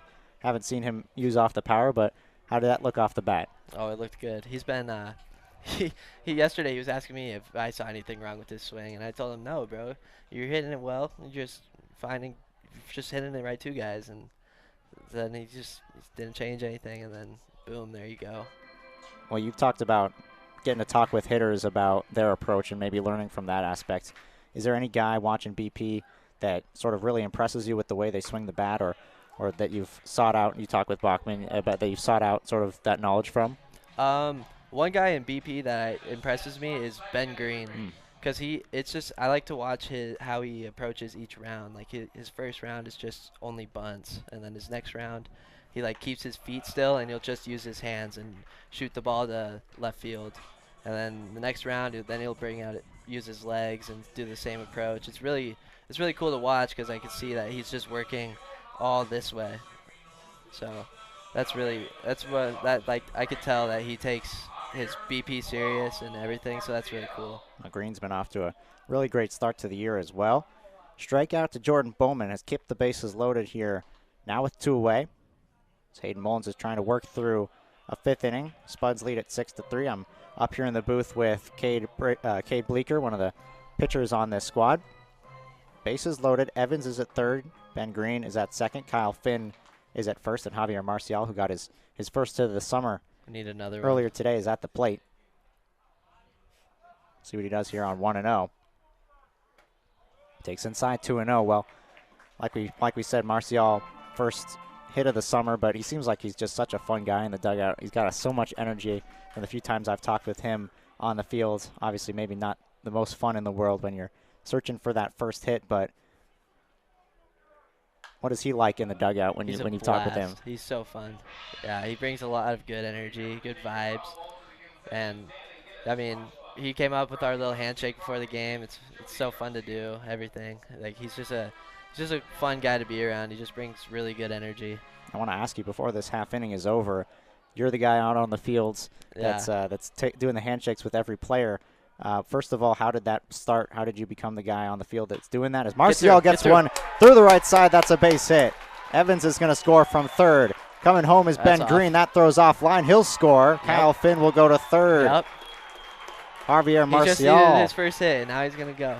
2 RBI single brings home Evans and Green. Sasquatch are back within 1. And the runners are going to be on the corners for Lane Sign coming up. I'm going to use my yard card on Lane right here. All right, we're getting a home run call? Yeah.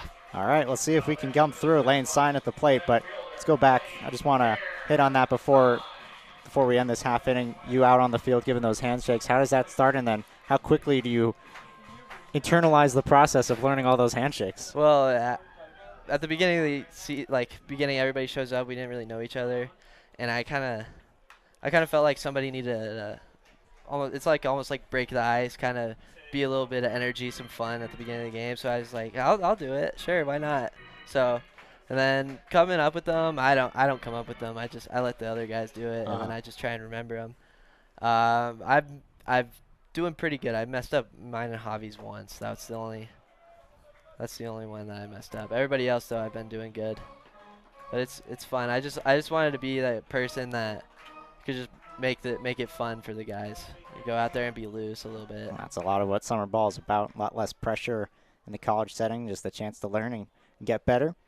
0-2 here on Sime.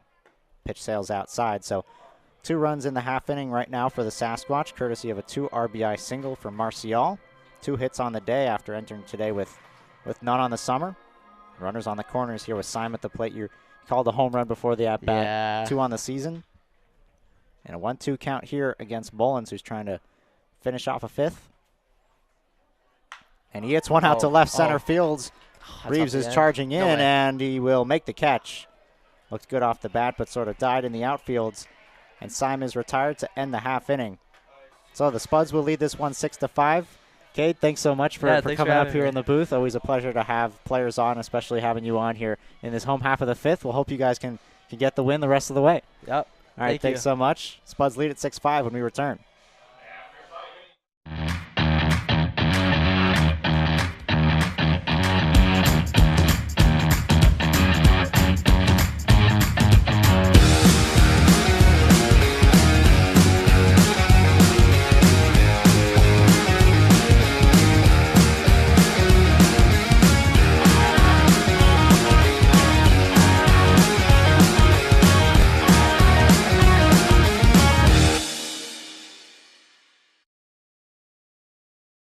Somewhere. Going higher, faster, farther. Going in new directions, to new places. At Monument Health, we keep going so you can keep going. We're dedicated to advanced orthopedic care with the latest innovations, technology, expertise, and treatment. So keep exploring, keep making memories, keep going with Monument Health as your partner. Learn more at monument.health/orthopedics. Spot-on teamwork saves me so much time, I haven't spent a single minute in my back office this week. Teamwork simplifies employee communications, scheduling, tip-outs, and payroll. It even syncs with my POS, so I know my data is accurate. All right, tips are out. In fact, teamwork has saved me so much time, I was able to take today off to film this. Cut! Now remember, you really hate that back office.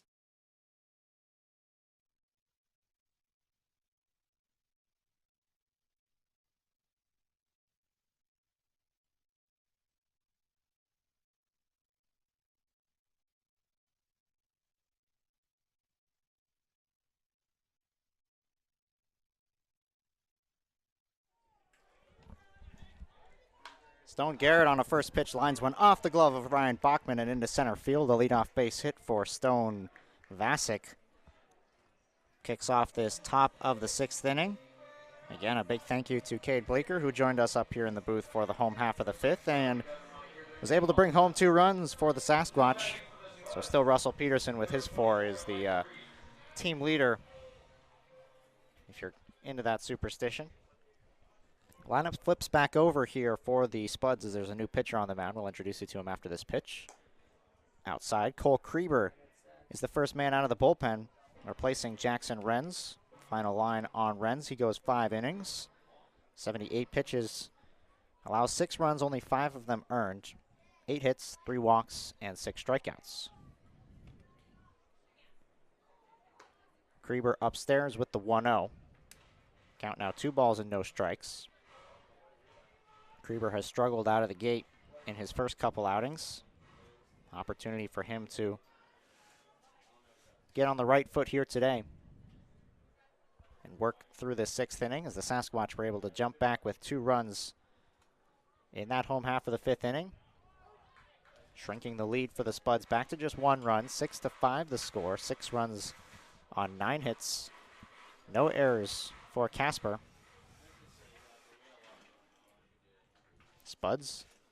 The Sasquatch, 5 runs on 6 hits, 1 error committed. So we're over halfway through this one. Sun's still shining, peeking through the clouds on that first base line, I should say. Grounded through the left side, past Darnell into left field off the bat of Elijah Reeves. Back-to-back singles to begin the 6th inning for Casper.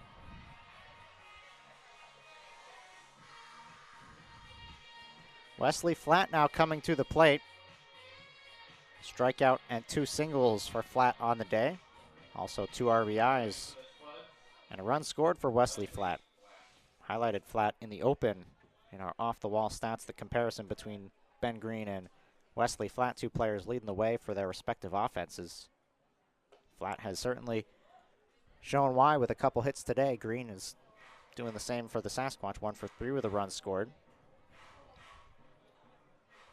Flatt now batting in a chance to give the Spuds a larger lead once again.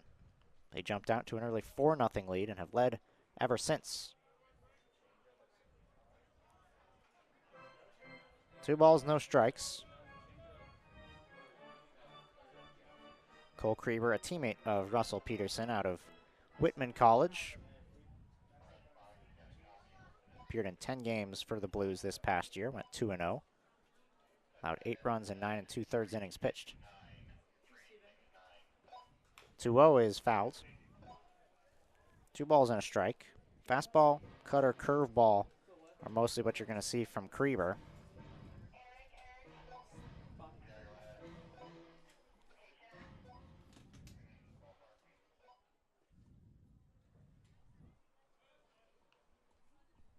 Here's the 2-1. And that just misses. 3 balls and a strike now here on the 2-hole hitter, Wesley Flatt.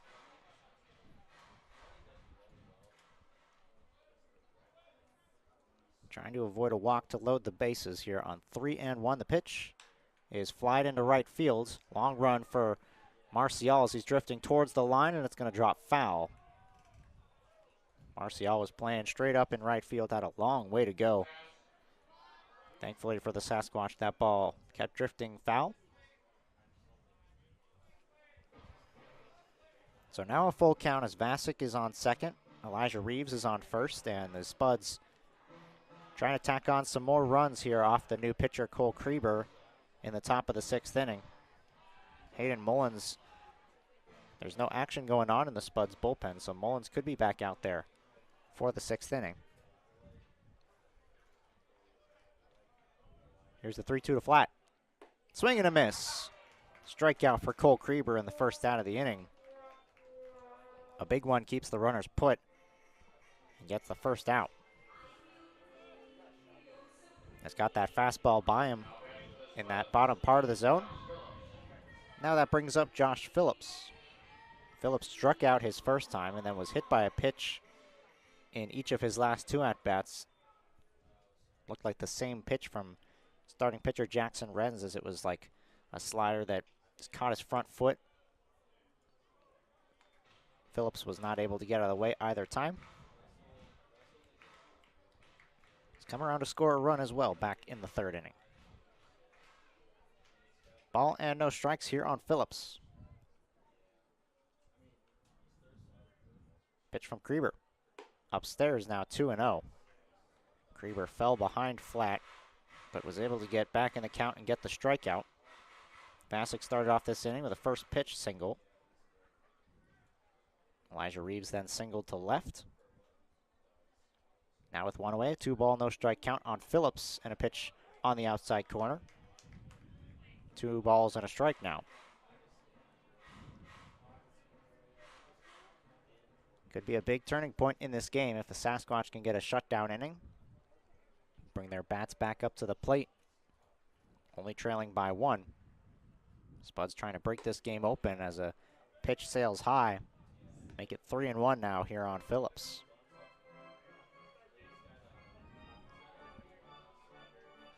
Power bat that is Josh Phillips. 3 home runs on the year.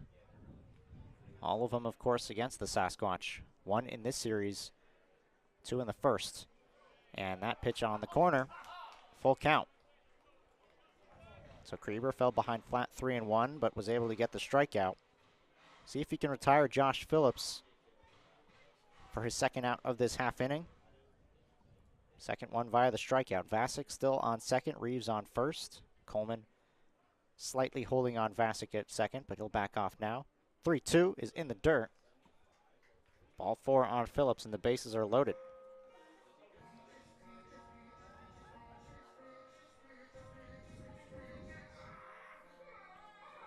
So now it's Dylan Schlotterbeck. Schlotterbeck doubled in the 3rd inning with the bases loaded. And 1 away, he was able to double into center field. Ben Green couldn't field the ball cleanly, which allowed all 3 runs to score. 2 of them runs batted in, the other one scoring on the error.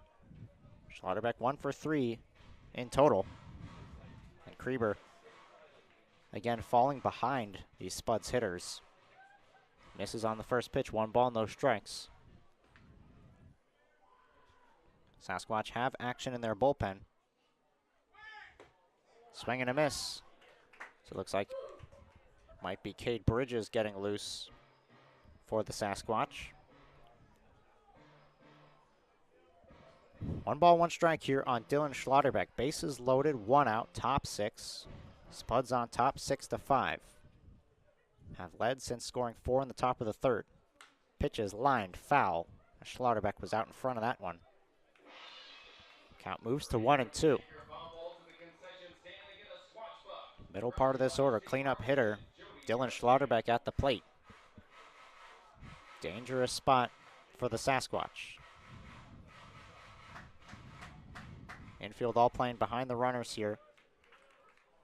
Bowman behind Phillips at first. Pitch, chopped, third base side. Darnell charging in, throw to first, in the dirt. Safe at first is Schlotterbeck. RBI infield single for Dylan Schlotterbeck. Keeps the bases loaded and brings home Stone Vasic from third. And the Spuds now lead at 7-5.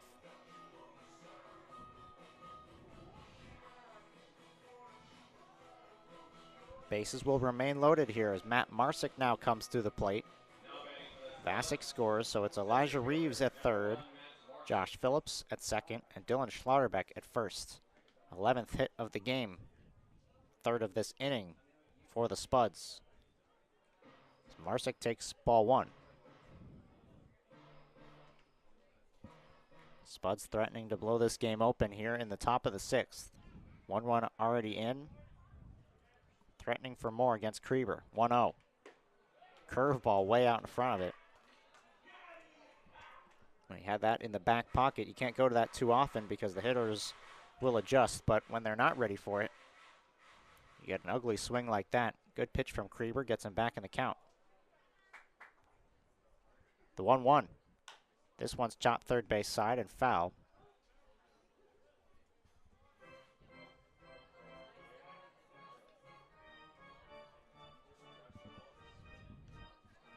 So Marsick, who's 0 for 3, has struck out twice today. Sasquatch would love a strikeout here. 1-2 from Krieber. Foul away. As Marsick was out in front of it, hammered it foul.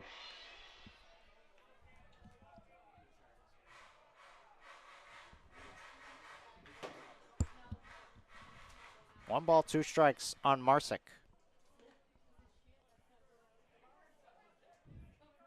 Pitch from Krieber. That one's well up and away. 2 balls, 2 strikes, 1 out, bases loaded. Spuds on top 7-5. 1 run in this half inning. Scored 4 in the 3rd, 2 in the 4th. Now 1 here in the 6th. Here's the 2-2.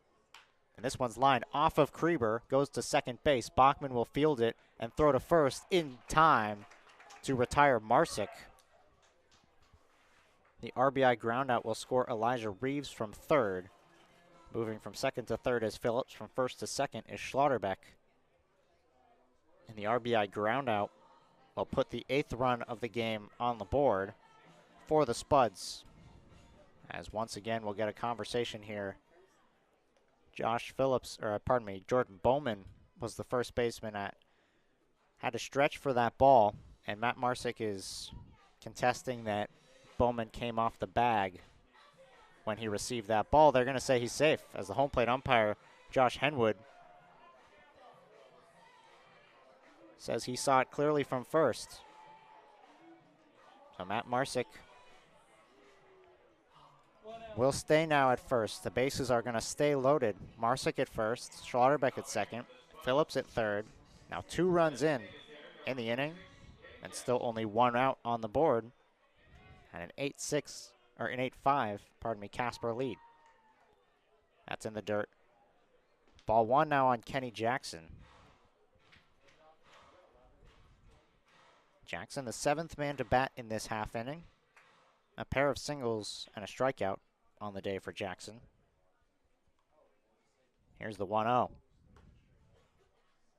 Misses. Count goes to 2-0.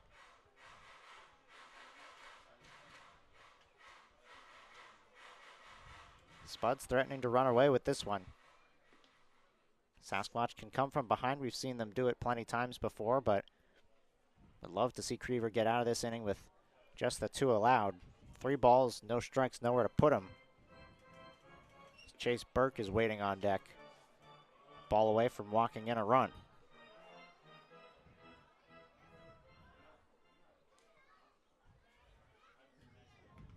Here's the 3-0. Jackson's taking all the way, and he draws ball 4. As Krieber can't find the zone. Phillips will try it home. And the bases are going to be loaded. And the night seems to be done for Cole Krieber as a walk out to the mound for Justice Scott. Didn't see a signal from him yet. So talk with Krieber for the time being. 7 men up, only one of them retired by Cole Krieber. It was a strikeout to Wesley Flatt. 4 hits in this half inning and 2 walks. Krieber is going to stay out there to face Chase Burke here. So 3 runs in this half inning.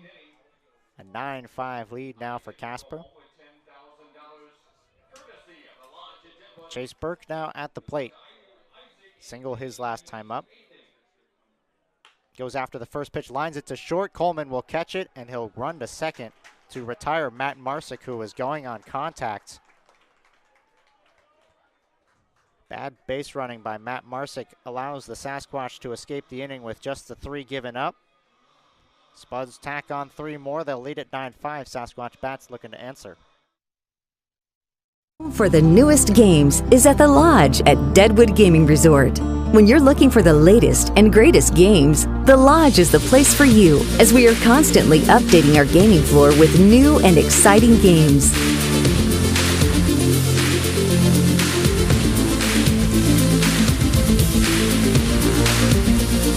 There's always something fresh and fun at the Lodge at Deadwood Gaming Resort, your home for the newest games.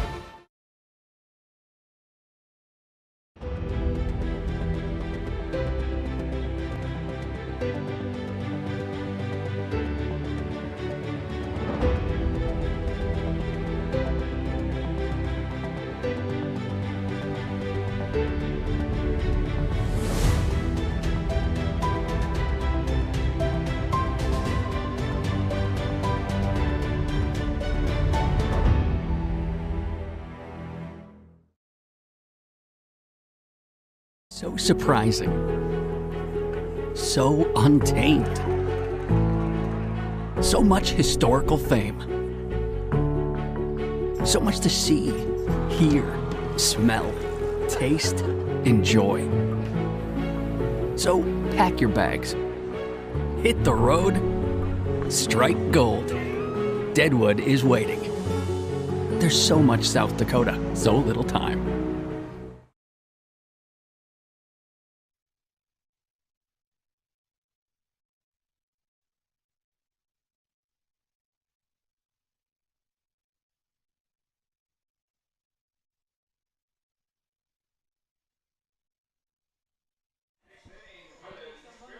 Dylan Darnell begins the bottom half of the 6th inning. It's 7, 8, 9 in the order. Darnell, Micah Coleman, Brinkley Evans going up against Hayden Mullins, who's still out there for the Spuds, despite giving up a 3-run homer to Ryan Bachman in the 3rd and then 2 runs in the 5th when Cade Bleeker was up here in the booth. He's back out there now for the home half of the 6th and now pitching with a 4-run lead.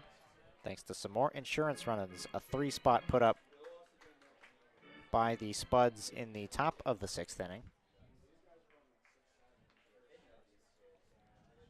1-1 from Darnell is lined into center field. Outfield was playing shallow, so they got the scouting report right there for Dylan Darnell. He flies out right to Marsick in center. It's first out of the inning. While the Fremont Moo beating the Oahe Zaps 7-0. That game's in the top of the 7th inning. As the Moo are looking to improve to 6-2. The Zap with a loss would fall to 2-8. I was watching a bit of the early matchup, and I believe it only went 7 innings. This is the second game between the two teams today, so Might be a 7-inning doubleheader. If that would be the case, then the Zap, only 3 outs to go before the Moo would take home that victory and sweep the doubleheader. Conversation now on the mound here as Stone Vasic will jog out. 2 balls and no strikes is the count to Micah Coleman.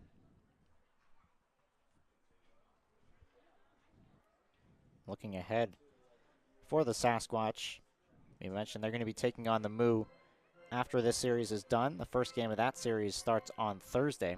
They'll play the Moo from Thursday until Monday before they come back here for one game against the Oahe Zap on Tuesday, June 11th. That's the Napoleon Dino night. And then they have a pair against the Hastings Sodbusters on the 12th and 13th. First time we'll get to see Hastings come to town. That's what's on tap for the Sasquatch after this series. 3-0 pitch is a strike to Micah Coleman. Hit by pitch and a flyout for Coleman so far. And Coleman fouls it away. Looking ahead on the Spuds sides of things. After this game against the Sasquatch, they're headed back home to play the Hastings Sodbusters, hosting them for 3 games, and then they'll have the Nebraska Prospects come to town for 3 games. 6-game home stretch starting Tuesday the 4th and ending Sunday the 9th. Lots of ILB baseball coming up as Coleman grounds one just over top the glove of Wesley Flatt at third. 1-out base hit for Coleman.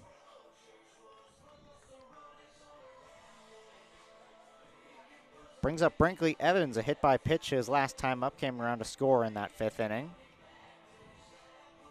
Sack bunt as well in the 3rd, so no at-bats for Evans.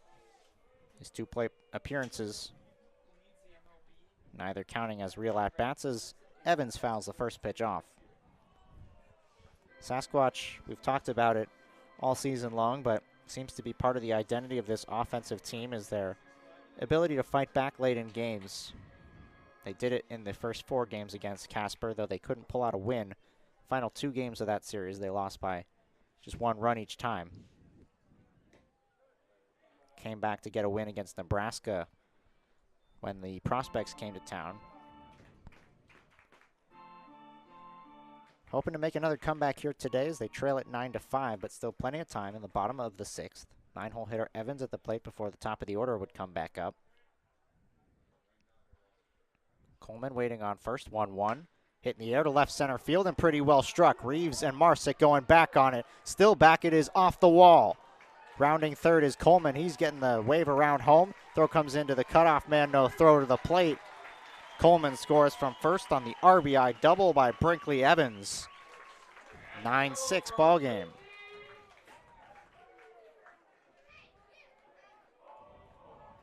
Catching spot for the Sasquatch had been quiet, but last night Chance Green got 2 hits, and today RBI double for Brinkley Evans. Makes it just a 3-run game. I think Marsick and Reeves both thought that ball was going to be gone. Neither one of them really hustled towards the wall to retrieve that ball. Might have been the reason why Coleman was allowed to score from first, is maybe either a miscommunication or just the read off the bat, they thought it was out. Ended up hitting the top of the signs out there in left center field. 1-0 on Bachman now, 1-1. Bachman was responsible for a big part of the Sasquatch damage with a 3-run home run in the 3rd inning. His first home run of the season, the first home run hit by anyone but Lane Syme, who had 2. 1 for 3 day for Bachman. 1-1. Just misses the top of the zone. 2 balls and a strike. The Spuds now have a right arm loosening in the bullpen, as we could be approaching the end of the line here for Mullins.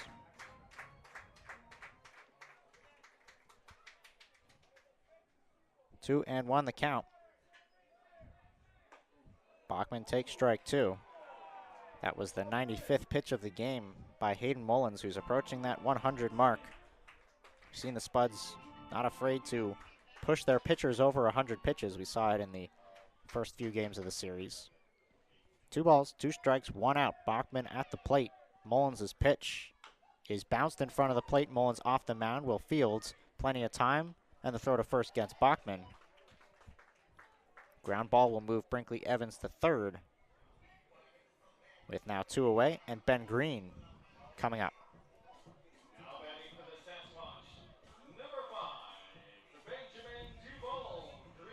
Well, the Sasquatch are looking for a 2-out hit here out of Ben Green to try to shrink the lead once again after giving up 3 in the top half.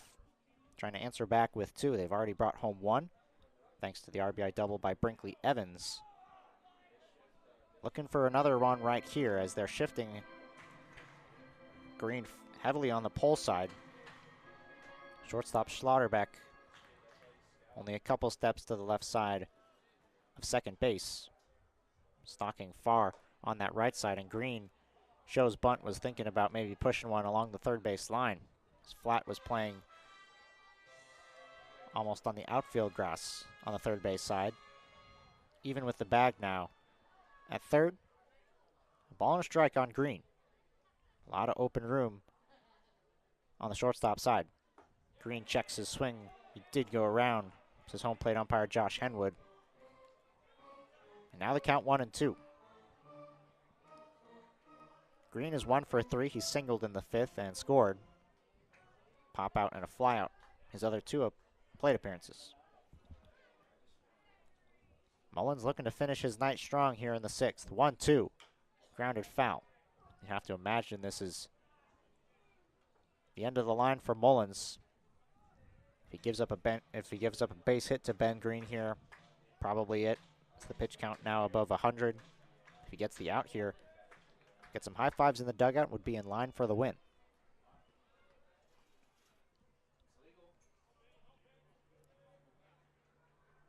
Here's the 1-2. Green fouls it away. We'll do it again. Green's been one of the Sasquatch best players so far to begin the season. Batting average up above 400. OPS above 1,000. On base percentage above 500. 1 ball, 2 strikes. Green pops it up over our heads. Stay here at 1-2.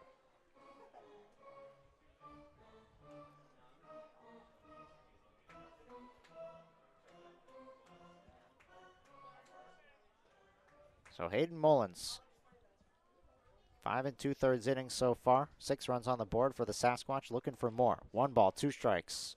Pitch up and away. Good at bat here by Green. Even the count. Green was able to foul off a couple pitches with 2 strikes.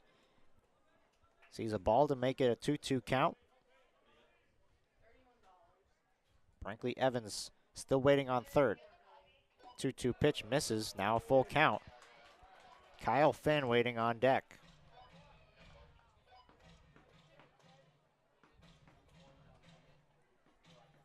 Mullins was upset with himself after that last pitch, trying to make one more good pitch and finish out his afternoon. The 3-2, and this one hits Green. A hit by pitch now gives the Sasquatch runners on the corners with 2 away. The tying run in the form of Kyle Finn is coming to the plate. And for the time being, Mullins is staying on the mound.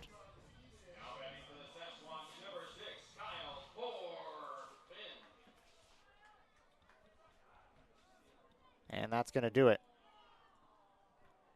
The end of the line for Hayden Mullins. He goes 5 2/3.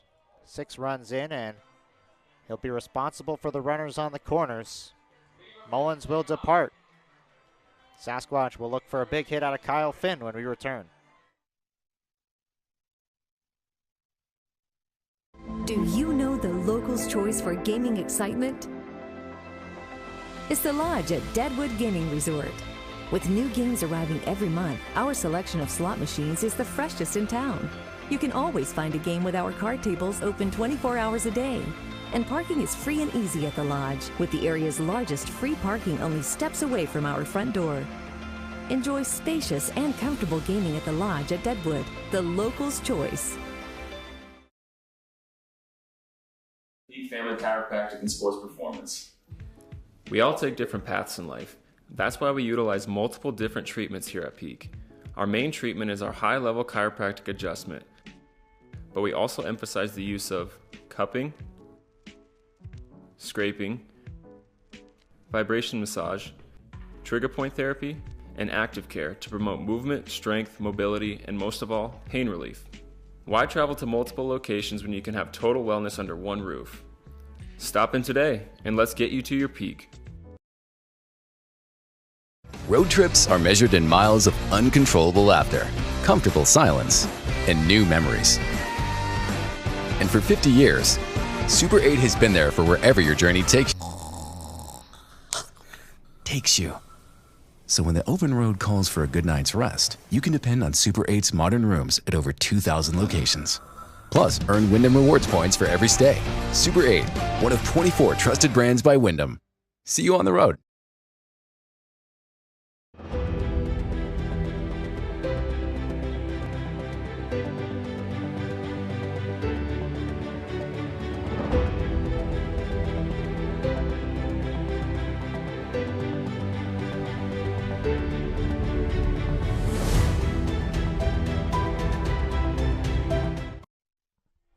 Hamilton Moy will take over from Hayden Mullins here with the Sasquatch threatening. Runners on the corner, 2 outs. Kyle Finn at the plate goes after the first pitch and fouls it off.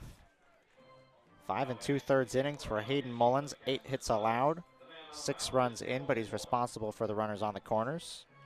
4 strikeouts and impressively no walks allowed by the starting pitcher, Hayden Mullins. 0-1 count, Green takes off. Finn swings and misses.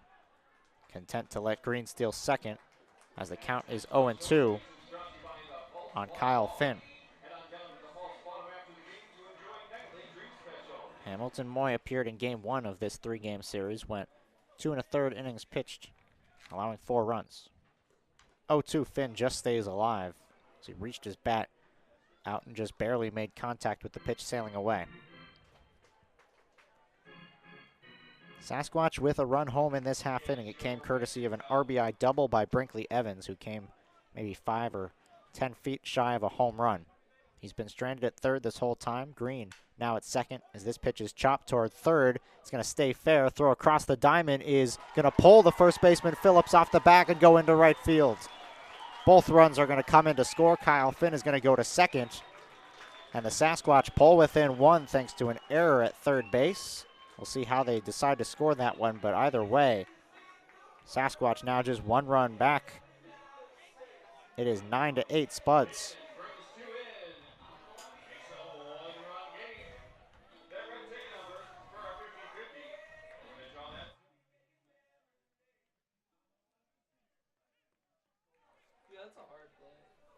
So an error on third on Wesley Flat.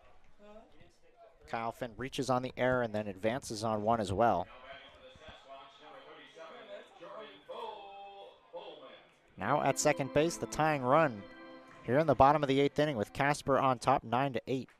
Sasquatch have answered back with 3 runs of their own. Both of those go on the line against Mullins, though they're not earned. This one is over top the head of the shortstop, Schlotterbeck, and into left field. Kyle Finn coming around. The throw to the plate, not in time.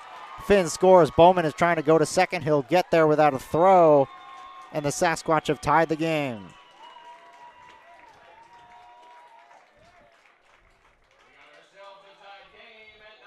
Four runs in the half inning, tied at 9 thanks to an RBI single by Jordan Bowman. Hamilton Moy comes into the game, an error at third, and an RBI single allows the Sasquatch to tie the game. The book is closed for Hayden Mullins, who allows 8 runs, 7 earned. That Kyle Finn run going against Hamilton Moy, but it's unearned. But what matters most is we are now tied at 9. Sasquatch and the Spuds, a whole new ball game. Another mound visit here to talk things over with Hamilton Moy.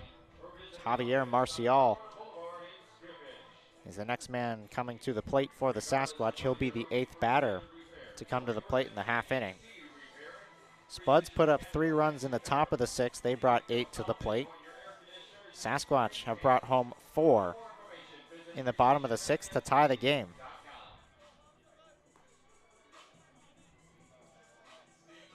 Sasquatch have been trailing ever since the 3rd inning. 4 runs by Casper in the top of the 3rd inning.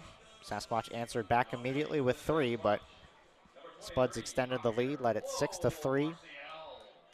Sasquatch then got back in it, made it 6-5. And now we're tied at 9. As Marcial takes a big swing on the first pitch and comes up empty. Marcial was entering today 0 for 19.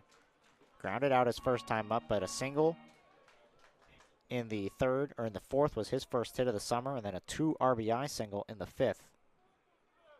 Has him 2 for 3 on the day. Cuts and misses to make it 0-2.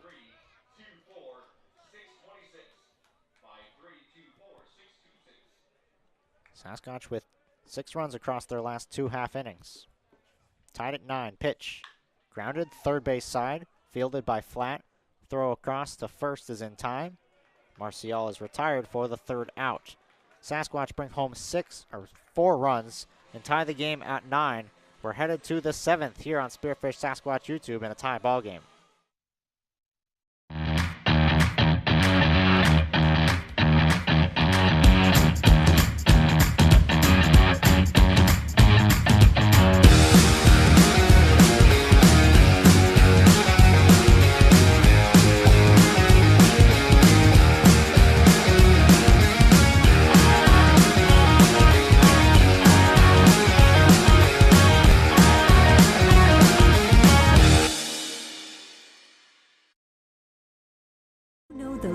Choice for gaming excitement? It's the Lodge at Deadwood Gaming Resort. With new games arriving every month, our selection of slot machines is the freshest in town. You can always find a game with our card tables open 24 hours a day. And parking is free and easy at the Lodge, with the area's largest free parking only steps away from our front door. Enjoy spacious and comfortable gaming at the Lodge at Deadwood, the locals' choice.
Whole new ball game here as we get set for the final 3 of regulation, top of the 7th. New pitcher in the ball game for the Sasquatch. It's Cade Bridges, who takes over from Cole Krieber, who goes just 1 inning, allows 3 runs in that top of the 6th. It'll be Bridges who will try to work through the 7th. Put the first pitch strike in there. On the 8th hole hitter, Chandler Stocking. It is Stocking, Vasic, 8-9, and then the top of the order, Elijah Reeves. Due up here in the 7th. Breaking ball again is in there. 0-2 on Stocking. Bridges has struggled out of the gate.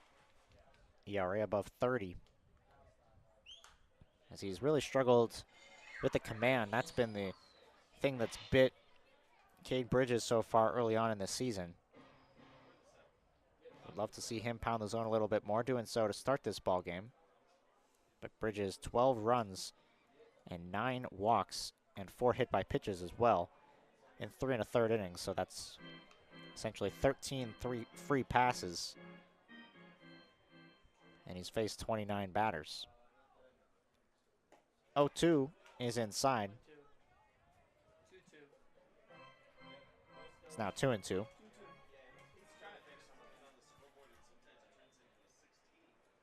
2-2. Able to reach the bat out and poke it away. Chandler Stocking stays alive. Count is 2-2 now here on Stocking, who has a pair of singles and a strikeout. Also 2 runs scored and an RBI. Productive day at the plate for Stocking, who lost one in the air to left field. This ball's carrying Lane Syme, drifting back a few steps in front of the track. He puts it away. Stocking is retired for the first out.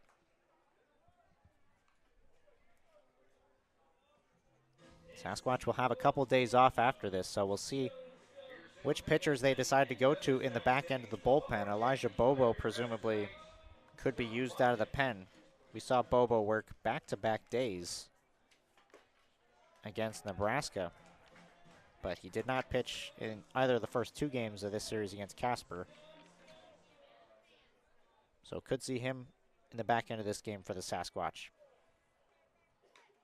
0-2 here on Stone Vasic, the 9-hole hitter who has done nothing but reach base today. A walk in the 3rd, a walk in the 4th, and a single in the 6th. Also has scored 2 runs. And he is the beer batter, which ends at the end of the 7th inning. So a strikeout here, give the fans what they want. 0-2 from Bridges. And that one clips the elbow of Vasic, who is now on base for a 4th time. Continues to get on base out of that 9-hole in the order. The lineup flips back over to the top with Elijah Reeves coming to the plate.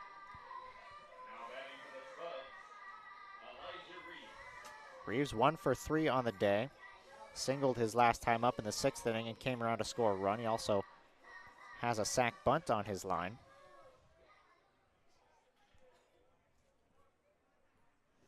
Vasic now on first here in the top of the 7th as the first pitch to Reeves drifts outside.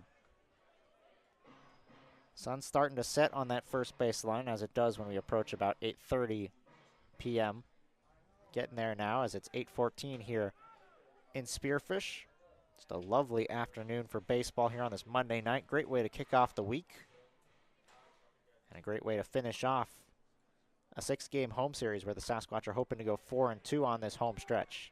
Reeves flies into center. Green makes the play to retire Reeves for the 2nd out.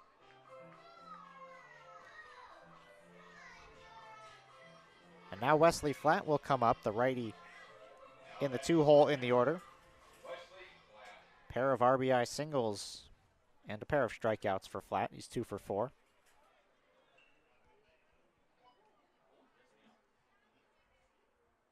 First pitch swinging and first pitch lining into left field for Flatt. It's a single. And runners on first and second now for the Spuds. Looking for a 2-out rally now against Bridges. Flatt on first, Vasic on second. Josh Phillips is coming to the plate. Brinkley Evans will go and talk things over with Bridges.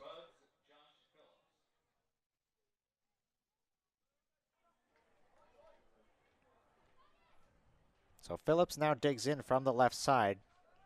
Strikeout, pair of hit by pitches, and a walk. So we haven't seen Phillips put the ball in play yet today. Sasquatch may be happy about that. It's 3 of the times he has put the ball in play. He's hit it out of the ballpark. Twice in Casper in the first 4 games, and once in game 1 of this series. 1-0. Down and in. 2 balls, no strikes here on Josh Phillips. Top of the 7th inning, 9 runs, 13 hits, 1 error for the Spuds. 9 runs on 9 hits, 1 error for the Sasquatch. Series finale, the rubber match between these 2 teams. Lined up the middle, that's a base hit. Over top the head of Bridges. Rounding third, headed for home is Vasic. Throw comes to third. Now the throw down to second should be out in plenty of time. It is. Phillips out trying to stretch it at second. Run crosses home well before the out on the base path, so the Spuds will take a 10-9 lead. It's time to stretch here at the ballpark. Casper on top now, 10-9. Jet Rogers at Peak Family Chiropractic and Sports Performance. We all take different paths in life. That's why we utilize multiple different treatments here at Peak. Our main treatment is our high-level chiropractic adjustment, but we also emphasize the use of cupping, scraping, vibration massage, trigger point therapy, and active care to promote movement, strength, mobility, and most of all, pain relief. Why travel to multiple locations when you can have total wellness under one roof? Stop in today and let's get you to your peak. So surprising. So untamed. So much historical fame. So much to see, hear, smell, taste, enjoy. So pack your bags. Hit the road. Strike gold. Deadwood is waiting. There's so much South Dakota, so little time.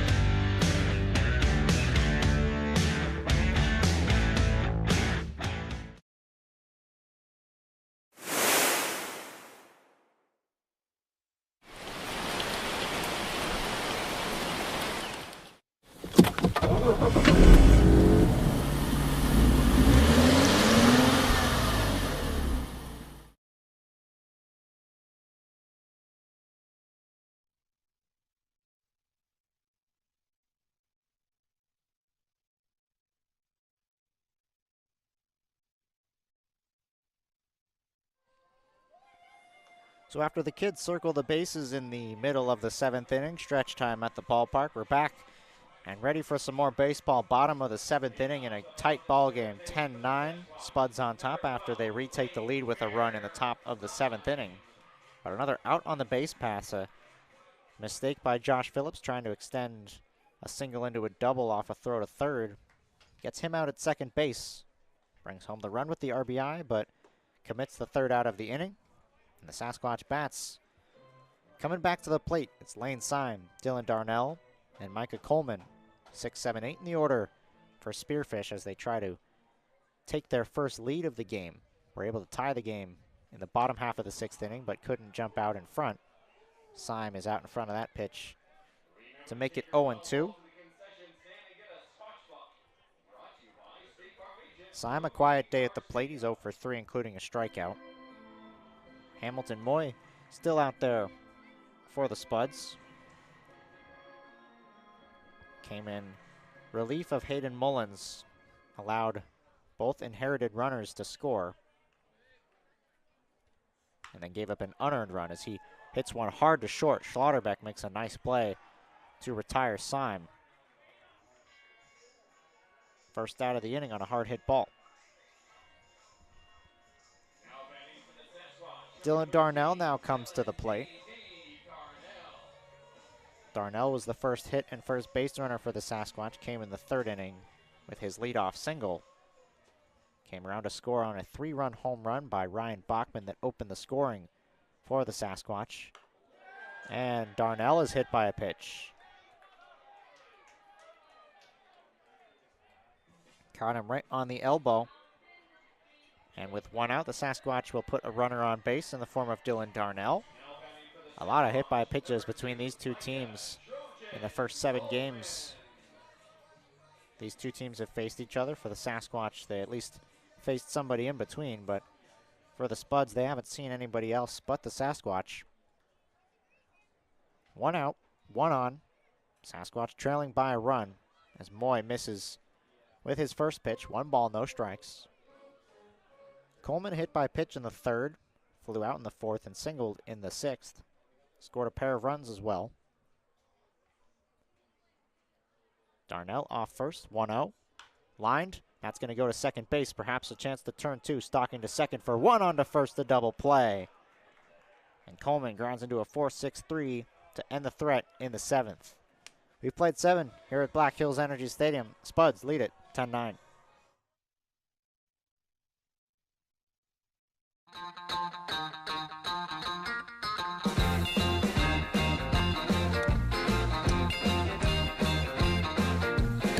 I wanna shout out to the world so they know my sweet baby loves me so.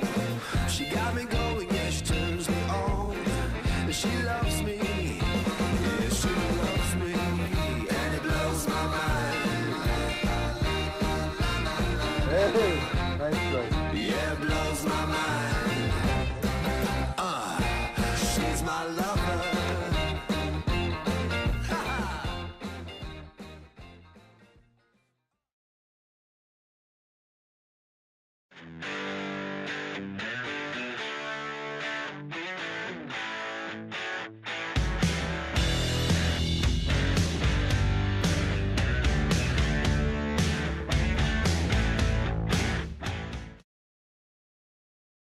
Peak Family Chiropractic and Sports Performance. We all take different paths in life. That's why we utilize multiple different treatments here at Peak. Our main treatment is our high-level chiropractic adjustment, but we also emphasize the use of cupping, scraping, vibration massage, trigger point therapy, and active care to promote movement, strength, mobility, and most of all, pain relief. Why travel to multiple locations when you can have total wellness under one roof? Stop in today and let's get you to your peak. Top of the 8th inning, the Spuds looking to try to tack on and extend the lead as they currently lead it 10-9. It'll be Dylan Schlotterbeck, Matt Marsick, and Kenny Jackson, 4, 5, 6 in the order, going up against Cade Bridges, who's back out for a second inning. Bridges gave up just the 1 run in the 7th inning and got the benefit of the out on the base pass to get him out of the jam. Falls behind Schlotterbeck here, 2 balls and no strikes. Schlotterbeck a single and a double. 3 RBIs for Schlotterbeck on the day. He's 2 for 4. 2-0 pitch drops in there, 2-1. Thank you for spending some of your Monday night with us here at the ballpark. The final game of ILB action going on around the league. Grounded to third, that's going to go foul. Just foul along the third base side as Darnell had no chance to get the ball. And it just sneaks to the left of that third base bag. Count now 2-2 on Schlotterbeck. Quiet bullpen right now for the Sasquatch. Nobody throwing for the Spuds. They've got a lefty getting loose. So perhaps the day done for Hamilton Moy. This is in the air to left field and pretty well struck. Syme is going back on it. Still back on the track. He makes the catch to retire Schlotterbeck for the first out. So Schlotterbeck gave it a ride out to left field, but Syme puts it away. A long first out to begin this 8th. Looking ahead on the Sasquatch side of things to the bottom of the 8th inning. They'll have Brinkley Evans, Ryan Bachman, and Ben Green 9-1-2 in the order. Looking to put together a rally for the Sasquatch and for Cade Bridges on the mound, hoping it's only just the 1 run that they'll need. Showing bunt and bunting foul is Matt Marsick.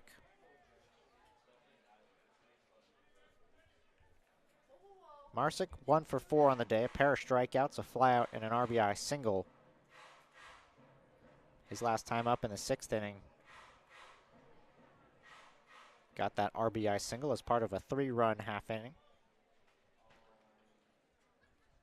Spuds have not trailed in this game yet. 0-1 into right field. That's going to get down in front of Marcial.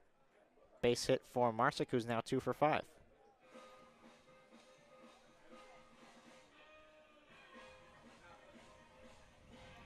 Jackson Wren's got the start for the Sasquatch today, and he set down the Spuds in order in the 1st inning, but every half inning after that, the Spuds have at least have 4 batters come to the plate.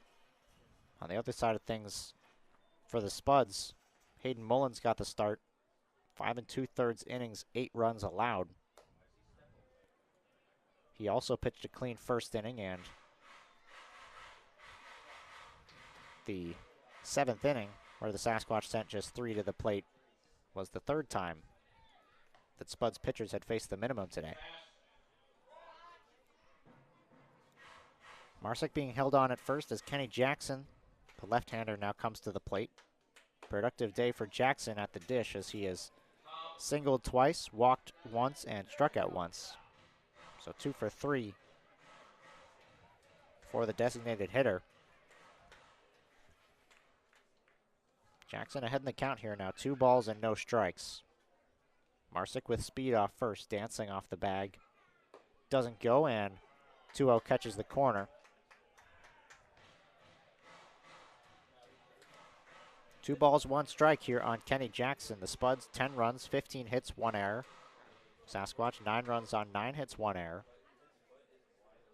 Series finale between these two teams, the rubber match. Both teams hoping for a series win. Marsick was leaning towards second base, took a couple steps, and Bridges on the throw over. Still not in time to get Marsick. Sasquatch 4-6, looking to improve to 5-6.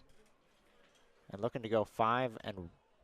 Or 4-2, I should say, on the home series, 6-game homestand. While the Spuds trying to improve to 6-1. With all those games coming against the Sasquatch. Marsick again dancing off first. Bridges again will check in on him.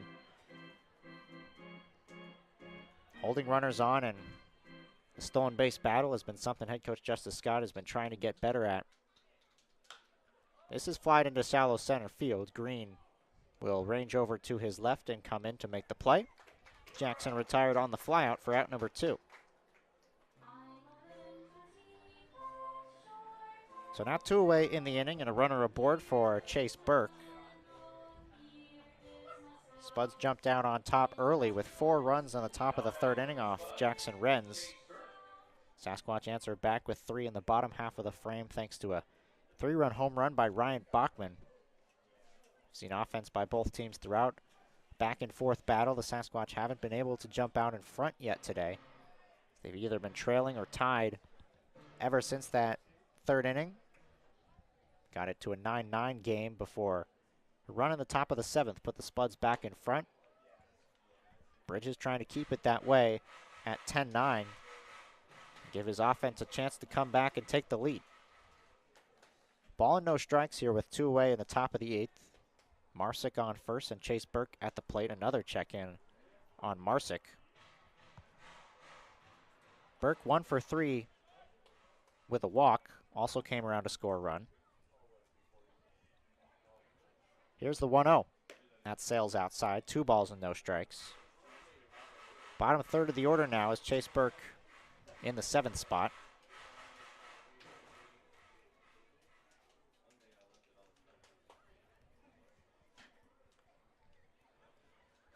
Two and 0 here on Burke. The pitch is chopped to short. Coleman, a high hop, will go to second the short way, and it's in time to get Marsick for out number 3. Brinkley Evans, Ryan Bachman, Ben Green coming to the plate when we return. Bottom of the 8th, Sasquatch trailing by 1.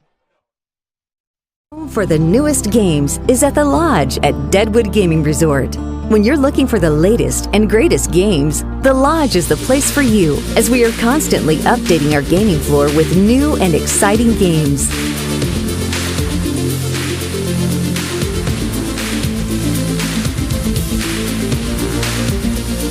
There's always something fresh and fun at the Lodge at Deadwood Gaming Resort, your home for the newest games.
Brinkley Evans leads off the bottom half of the 8th for the Sasquatch. It's 9-1-2 in the order, as Evans will look to try to start off the offense with the Sasquatch now trailing by 1, 10-9, and Hamilton Moy still out there for the Spuds. First pitch to Evans is grounded to third, flat on the backhand.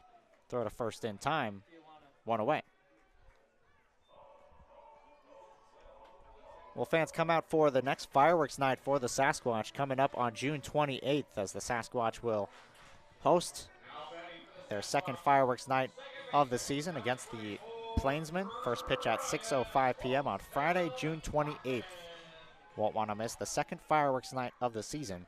So come out, get your tickets on Spearfish Sasquatch website, and come out to watch the fireworks show and some baseball on Friday night as a first pitch comes up and in on Ryan Bachman.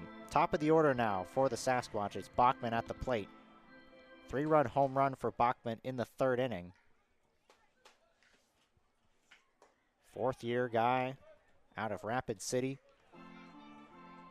Trying to spark some offense here in the 8th inning with 1 away.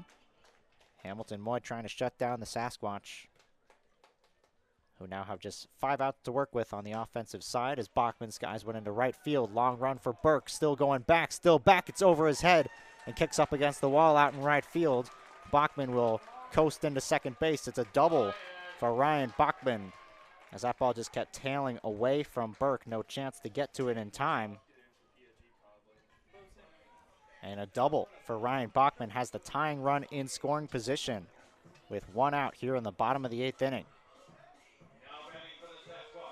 Ben Green now comes to the plate.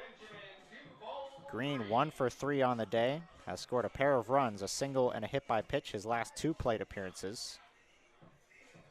Base hit here could give the Sasquatch the tie with Ryan Bachman standing on second. Spuds again playing him to the pole side. Room at short.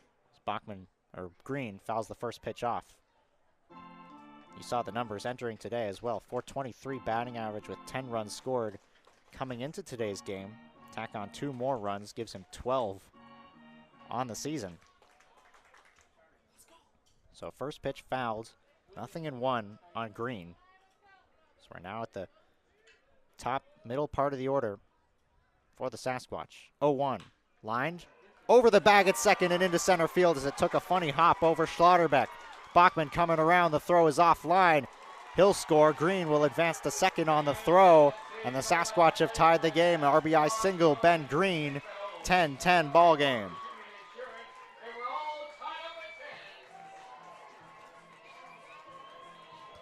We've seen the infield grass give some funny hops. Ryan Bachman has been the culprit on the defensive side, but this time it benefits the Sasquatch as Schlotterbeck can't make the play at short. Skips over top his glove into center field, and the RBI single for Ben Green will tie the ball game, and it will end the day for Hamilton Moy. He'll depart. Sasquatch now tied at 10, have the 11th run, the go-ahead run, standing on second when we return here on Spearfish Sasquatch YouTube. So surprising. So untamed. So much historical fame. So much to see, hear, smell, taste, enjoy. So pack your bags. Hit the road. Strike gold. Deadwood is waiting. There's so much South Dakota, so little time.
Lorenzo Bailey will take over from Hamilton Moy.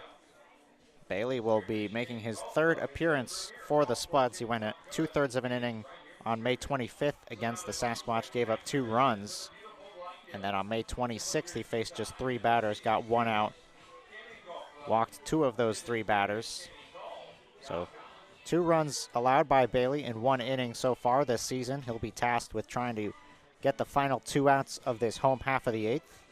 The left-handed pitcher will be facing Kyle Finn, the first batter he'll go against. Takes over from Hamilton Moy.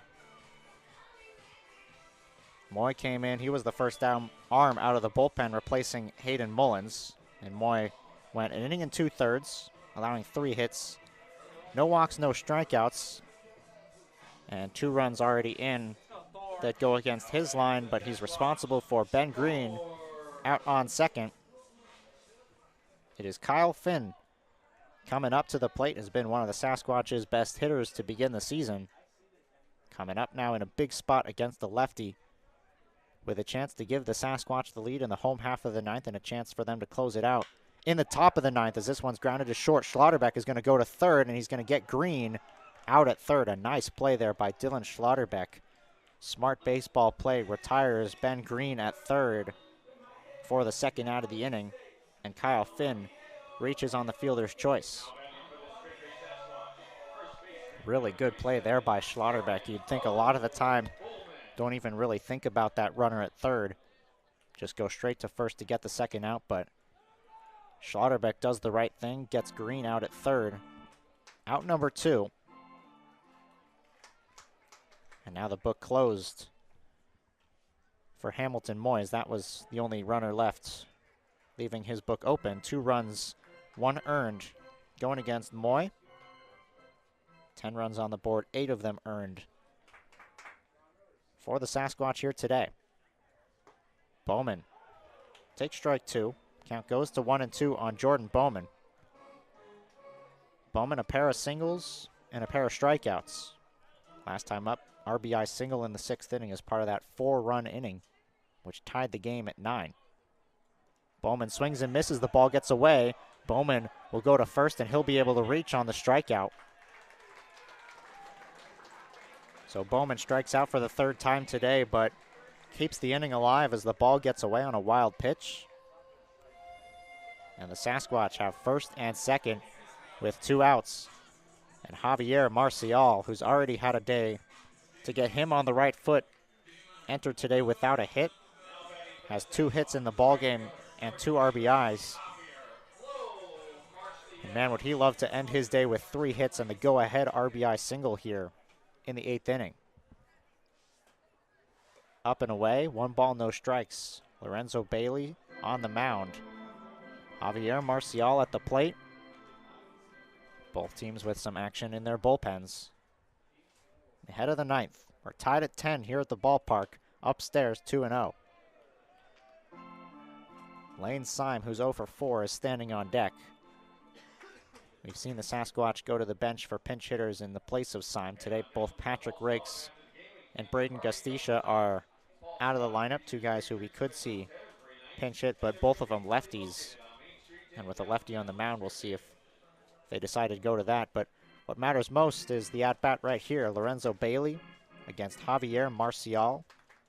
Kyle Finn standing on second. That's the go-ahead run. Jordan Bowman, after a strikeout and a wild pitch,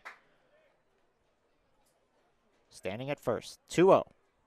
Marcial lifts one into center field. Long run from Marsick. He's going back. He's still back, and he makes the catch.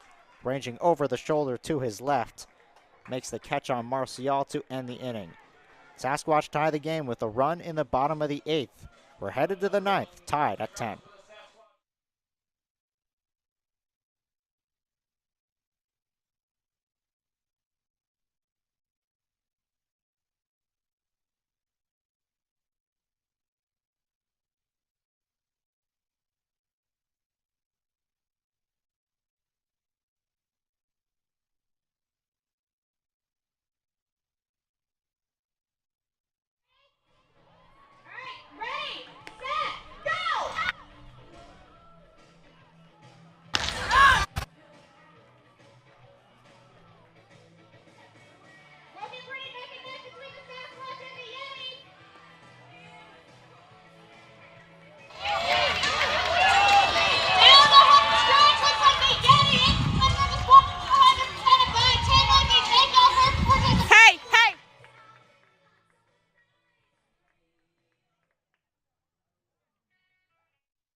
New games every month at the Lodge.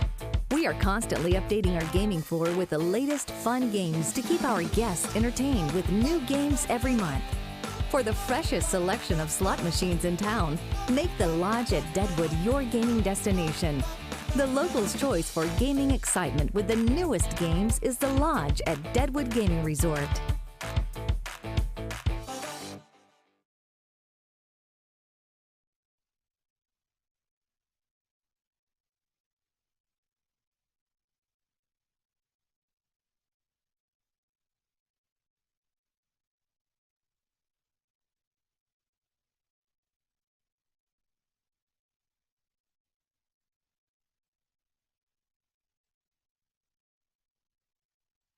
Elijah Bobo will take over. We'll take a look at what he's done so far this season. See the numbers for Bobo on the season. We mentioned he pitched back-to-back games against the Nebraska Prospects. He's been one of the more trustworthy guys out of the bullpen so far. 6 2/3 innings without allowing an earned run. 7 strikeouts in those 6 2/3, and he'll be tasked with trying to shut down the Spuds offense here in the top of the 9th inning and give the Sasquatch a chance to walk it off. We saw the Sasquatch already with a walk-off in this series, as it was a walk-off walk by Micah Coleman in Game 1 of this 3-game set, the 9-8 victory that gave the Sasquatch their first win over Casper. It's 8-9-1 in the order for the Spuds. Chandler Stocking, Stone Vasic, and Elijah Reeves, as Elijah Bobo is behind now here. 3 balls and no strikes on the 8th hole hitter. Final game of action here in the ILB. Nearing the conclusion as we're in the top of the 9th, still tied at 10, and a 4-pitch walk to Chandler Stocking is how the inning will begin. Go-ahead run immediately on the base pass for a team that loves to steal. Entering today, they were 24 of 24 on stolen bases, and they haven't attempted a stolen base today. With how the Sasquatch have fared in that department, see how risky the Spuds decide to get. Do they try to advance that runner into scoring position right away? They don't on the first pitch as Vasic takes a strike, 0-1. We've also seen some sack bunts in this series for both teams, actually. Both of them with a sack bunt today. Elijah Reeves had a sack bunt earlier. Vasic took strike 1. No balls, 1 strike. Stocking on first. Bobo on the mound. His pitch is upstairs. Count even on Vasic. Vasic out of the 9-hole has reached base all 4 times. He's scored 3 runs, 2 walks, a hit by pitch, and a single on the day for Vasic. 1 ball, 1 strike here on Vasic, as that pitch drops in there just inside. 2-1. As Bobo's 6 of his first 7 pitches have missed. Fastball, breaking ball mostly out of Bobo. Fastball sitting low 80s. Able to drop in the breaking ball for strikes when he's efficient. Today, struggling with command out the gate. 2-1. Upstairs now 3-1, in danger of walking back-to-back. And now he thought it was ball 4. They're going to get him at first. A mistake by Chandler Stocking. He thought it was ball 4. He lost track of the count. And another base running mistake by the Spuds, who sort of shot themselves in the foot today. That is out number 1. What a way to get the first out of the inning, man. Chandler Stocking just completely lost track of the count. He thought it was ball 4. He started walking towards second. Still not out of the woods yet here. 3-1 in there for a strike on Vasic, full count. Hope that gives Bobo some confidence on the mound. Now you got an out under your belt. What went from looking like a chance to get first and second, nobody out. Now a walk to Vasic. So back-to-back walks to begin the inning, but 1 out on the board after the mistake by Stocking on first. Puts the tying run once again, or the go-ahead run once again, on base for Elijah Reeves and the top of the order. Reeves, a single in the 6th inning. He's been retired his other 4 times, once with a sac bunt, like I mentioned earlier. Pitch in the dirt, blocked behind the plate by Evans. Every ball in the dirt so crucial now in a tie ball game in the 9th. 1 for 4 a day for Elijah Reeves. who left the yard in yesterday's game with a home run, his first of the season. Ball, no strikes. Pitch in there. Count even 1-1 on Reeves, top of the order. So Reeves at the plate, Wesley Flatt on deck, and Josh Phillips in the hole.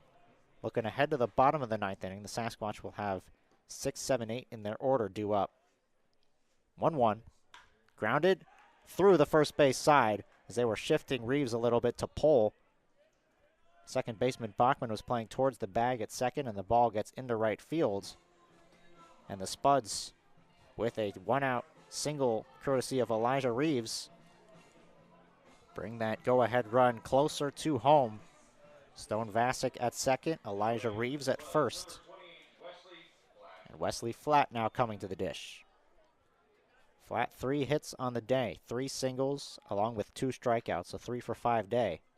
For Flatt, and this pitch is upstairs. It gets past Evans. Both runners are going to move up 90 feet. Vasic going to third. Reeves to second on the wild pitch. And now the go-ahead run. 90 feet away, and a mound visit coming up here with Justice Scott walking out. So now you got to talk about the strategy of how you get Flatt out, but also what you're doing on a ball hit on the ground, how you're keeping this run off the board. Stone Vasic is going to be that run at third. Elijah Reeves at second. Wesley Flatt at the plate. Elijah Bobo on the mound, and with 1 out, we'll see if they decide to bring the whole infield in, the corners in. Certainly a lot of strategy to talk about in this at-bat.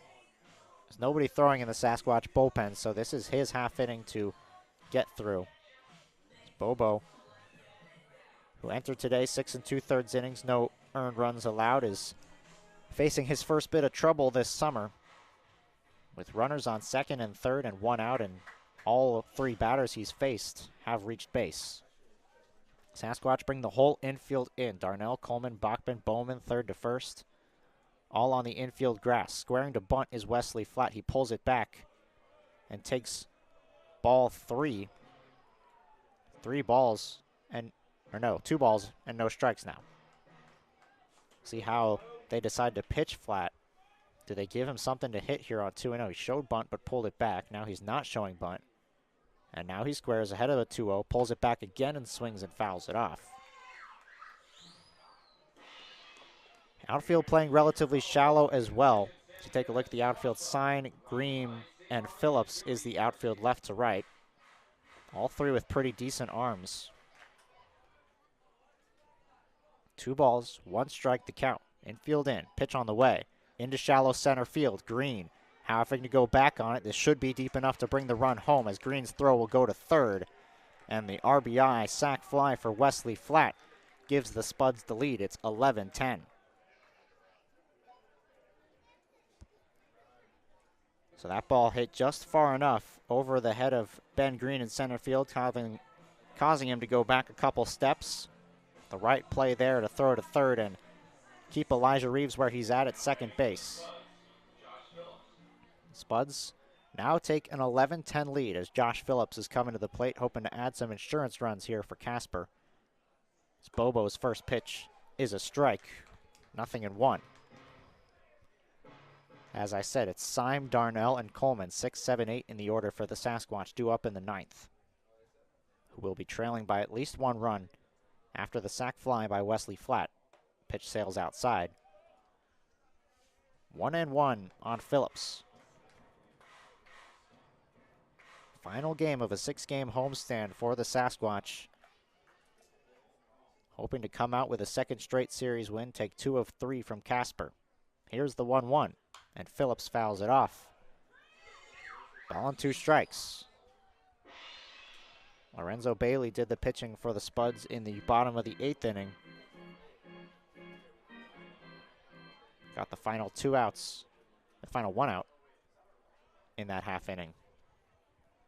Could see him back out to try to close this one down. 1-2 from Bobo is fouled off. Keep the count here 1-2.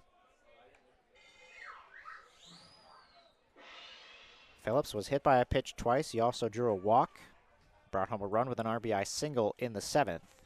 Spuds jumped out early to lead at 4-0. Sasquatch haven't led in this game as this pitch gets behind Evans, allowing Reeves to advance to third. Passed ball there on Evans. Will put an insurance run now 90 feet away in the form of Elijah Reeves. Josh Phillips still at the plate. 2 balls, 2 strikes, and 2 outs here in the 9th. Bobo working from the windup ahead of a 2-2. Misses inside. Full count. Dylan Schlotterbeck waiting on deck, the cleanup hitter. Full count to Phillips. The pitch from Bobo is swung on and missed, and that will do it in the 9th. Spuds bring home a run on 1 hit, and they'll carry an 11-10 lead into the home half of the 9th. Can the Sasquatch rally? Don't go anywhere. When we return, bottom of the 9th, Sasquatch and Spuds. So surprising. So untamed. So much historical fame. So much to see, hear, smell, taste, enjoy. So pack your bags. Hit the road. Strike gold. Deadwood is waiting. There's so much South Dakota, so little time.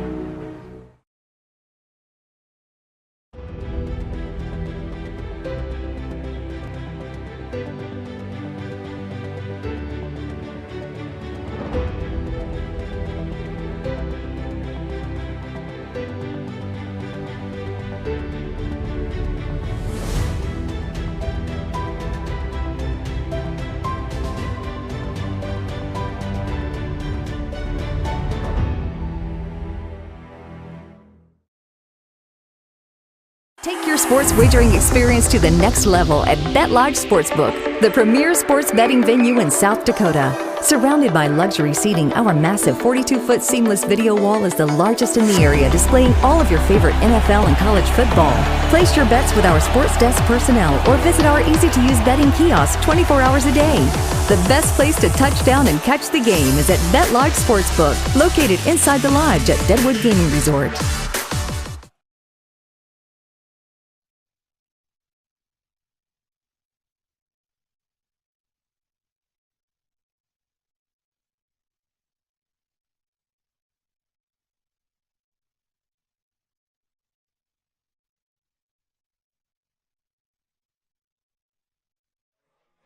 New pitcher on the mound for the Spuds. It is Josh Phillips, who goes from first base to the mound, who will try to close this one down and earn the save for the Spuds, who will lead it 11-10. 11 runs on 16 hits, 1 error for the Spuds. 10 runs on 11 hits, 1 error for the Sasquatch. The new first baseman replacing Phillips is Cody Clausius. And the Sasquatch will lead off this half inning with Lane Syme. Between half innings as well, Danny Cook, who has yet to appear in a game for the Sasquatch, just joined the team, was taking swings out in front of the dugout. The rising freshman who just graduated high school was taking swings in front of the dugout. And Dylan Darnell standing on deck. From what it looks like here in the dugout, there's a chance we would see Cook pinch hit for Micah Coleman in the 8th hole. What matters right now is the first batter of the inning. That's going to be Lane Syme. Syme has shown off the power, has 2 home runs on the season, both of them coming against Casper. Had 1 in the first 4-game series, and then had 1 in the first game of this 3-game set. First pitch from Josh Phillips is a strike. Syme is 0 for 4 on the day. Pair of groundouts, a flyout, and a strikeout. 0-1 is a strike as well, 0-2 quickly on Syme. Sasquatch have been able to come back from down 4-0, made it 4-3. Trailed 6-3, came back to make it 6-5, and there's a beautiful breaking ball. Syme is down on strikes on 3 pitches, and a tough day at the plate for Lane Syme. He is retired for out number 1. Dylan Darnell will come to the plate with 1 away.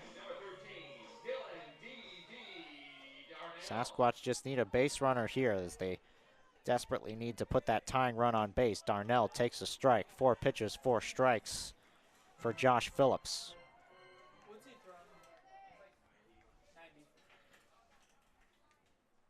That one nearly hits Darnell. Sasquatch probably hoping it did hit him. Darnell is 1 for 3 on the day, also reached on a hit by pitch. 1 ball, 1 strike. Swing and a miss. 1-2 now the count.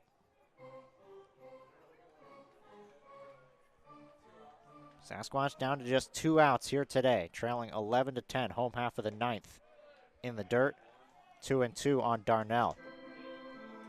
Bottom part of the order, the 7th hole hitter, Dylan Darnell at the plate. Sasquatch need a rally out of their bottom 3, 2-2. Fouled away as Darnell stays alive. Phillips' fastball touching 90 here in this 9th inning, the fastest I think we've seen by either side today.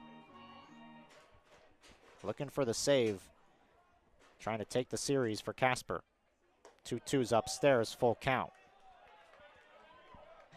Big pitch coming up here against Dylan Darnell in the bottom half of the 9th. 1 away and the Sasquatch trailing by a run. Josh Phillips, his 3-2. Misses, and it's ball 4. Darnell works a walk. And how about this coming up for your first at-bat with the Sasquatch? Danny Cook is coming to the plate. Justice Scott is going to talk about something out in right field, perhaps. He's motioning, or no, he just motioned to first base. We're going to get a pinch runner here for Dylan Darnell. We'll see who it is. Coming off the bench is Braden Gastisha, who will jog out. Gastisha will pinch run at first. And the new hitter, Danny Cook, is coming to the plate. He's committed to Pepperdine University starting next year. In his senior year in high school at Lewis Palmer High School this spring, he batted .516 with an OPS of 1.442. Had 3 home runs as well. Just graduated his senior year of high school. The rising freshman comes to the plate against Josh Phillips in the bottom of the 9th for his first at-bat with the team. Behind in the count here, 0-1. Gastisha, the new runner, tying run at first. 0-1, breaking ball, 0-2. After Cook is the 9-hole hitter, Brinkley Evans. No balls, 2 strikes, 1 out. Bottom of the 9th, Spuds lead at 11-10. Phillips' pitch is grounded weakly. Phillips off the mound, makes the play with the glove and throws to first to retire Cook. The ground out moves Gastisha to second. And the Sasquatch are down to their final out. Brinkley Evans is coming to the plate. We'll see if it actually is Evans. It won't be Evans. Patrick Rakes is coming off the bench to pinch hit. Last hope for the Sasquatch here in the bottom of the 9th inning. They'll go to the bench for back-to-back pinch hitters, with Braden Gastisha on second. Patrick Rakes comes to the plate, facing Phillips. First pitch, a strike on Rakes. Rakes has had some success this year, one of the team's best in terms of batting average and RBIs. Coming up in a big spot here. Here's the 0-1. Fouls it away. The Sasquatch are down to their final strike. Stick around after this game's over for the GP Local post-game show, where I'll recap today's action and look ahead to the next game. Sasquatch hoping this is not the end of the line here in the bottom of the 9th. Phillips ahead, 0-2. Gastisha the tying run, standing on second. Here's the pitch. Swing and a miss. Rakes is down on strikes, and the Spuds hold on to win it. The Sasquatch threaten. They put the tying run on second. But Patrick Rakes comes off the bench, and a strikeout by Josh Phillips ends the ball game and gives the Spuds an 11-10 victory here on Monday night. Spuds improved to 6-1, while the Sasquatch fall to just 4-6. We thank you so much for tuning into this matchup between these two here on this Monday evening. Stick around for the GP Local postgame show. I'll recap the action. We'll look ahead to the Sasquatch series in Fremont. Talk about some of the key players in this 3-game set. Stick around. GP Local postgame show coming up in a few.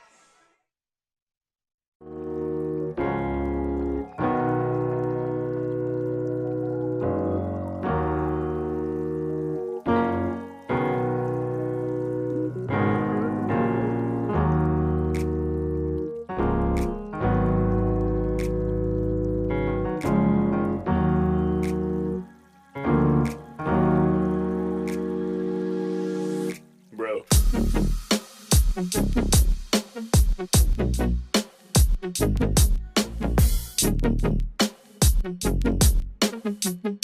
Be fucking real, man. Come on.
Welcome to the GP Local postgame show. The Spuds come out with a victory today, 11-10 the final, as the Spuds improve to 6-1 on the season, while the Sasquatch now fall to 4-7. I mean, these two teams have played each other a lot to open off the season. The Sasquatch will get some much-needed rest ahead of their series against Fremont. As we said, the Moo also off to a good start to the season. I believe they're now 5-2 or 6-2 after some wins against the Oahe Zap earlier today, sweeping the doubleheader. So again, it's going to be a tough matchup for the Sasquatch going on the road. They're going to face the Moo for 4 games, and they'll try to get back on the right foot, trying to continue a good start to the season. But after sweeping those first 4 games, the Spuds I should say, hosting the Sasquatch to open the season and winning those first 4 games, the Sasquatch were able to rebound nicely. They got the win in Oahe. They took 2 out of 3 from Nebraska, and then this series was close for 2 out of 3 games. Yesterday was a tough loss, 7-1, and the Sasquatch sort of, as head coach Justice Scott said to me before the game, they had to just take it on the chin. It was a tough game last night, but today they looked much better. Held in it the whole game. After falling behind early, they kept coming back, tied the game a couple times, and just fell so short in that bottom of the 9th inning, put the tying run on second base, and just could not bring him home to score that 11th run to tie the game and force it into extra innings. But all things considered, the Sasquatch have been good to start the season. Their record, a couple of losses. A lot of those games are close. They've now lost 3 games to the Spuds by 1 run. The final 2 games of the series in Casper, and then the game last night all of those games they dropped by just 1 run. So Sasquatch still a good start to the season, and still a lot to look forward to on this young season. They'll go on the road to face the Moo.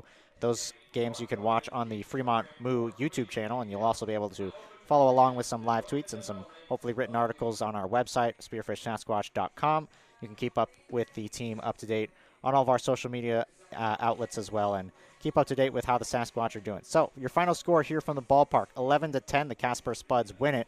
For everybody here on staff, for Blake Blackout Bolin, our amazing baseball ops behind the scenes, for Eric Schmidt, Eric Bossman Schmidt, I should say, our general manager. It's Top Gun night here at the ballpark. That is why I'm giving up the name tags or the call signs here for all these people. For Stephen Hoagie Hogenkamp, our video production intern, I've been Ari Anchorman Wall. Thank you so much for tuning in to the GP Local Postgame Show. Your final score, 11-10 Spuds.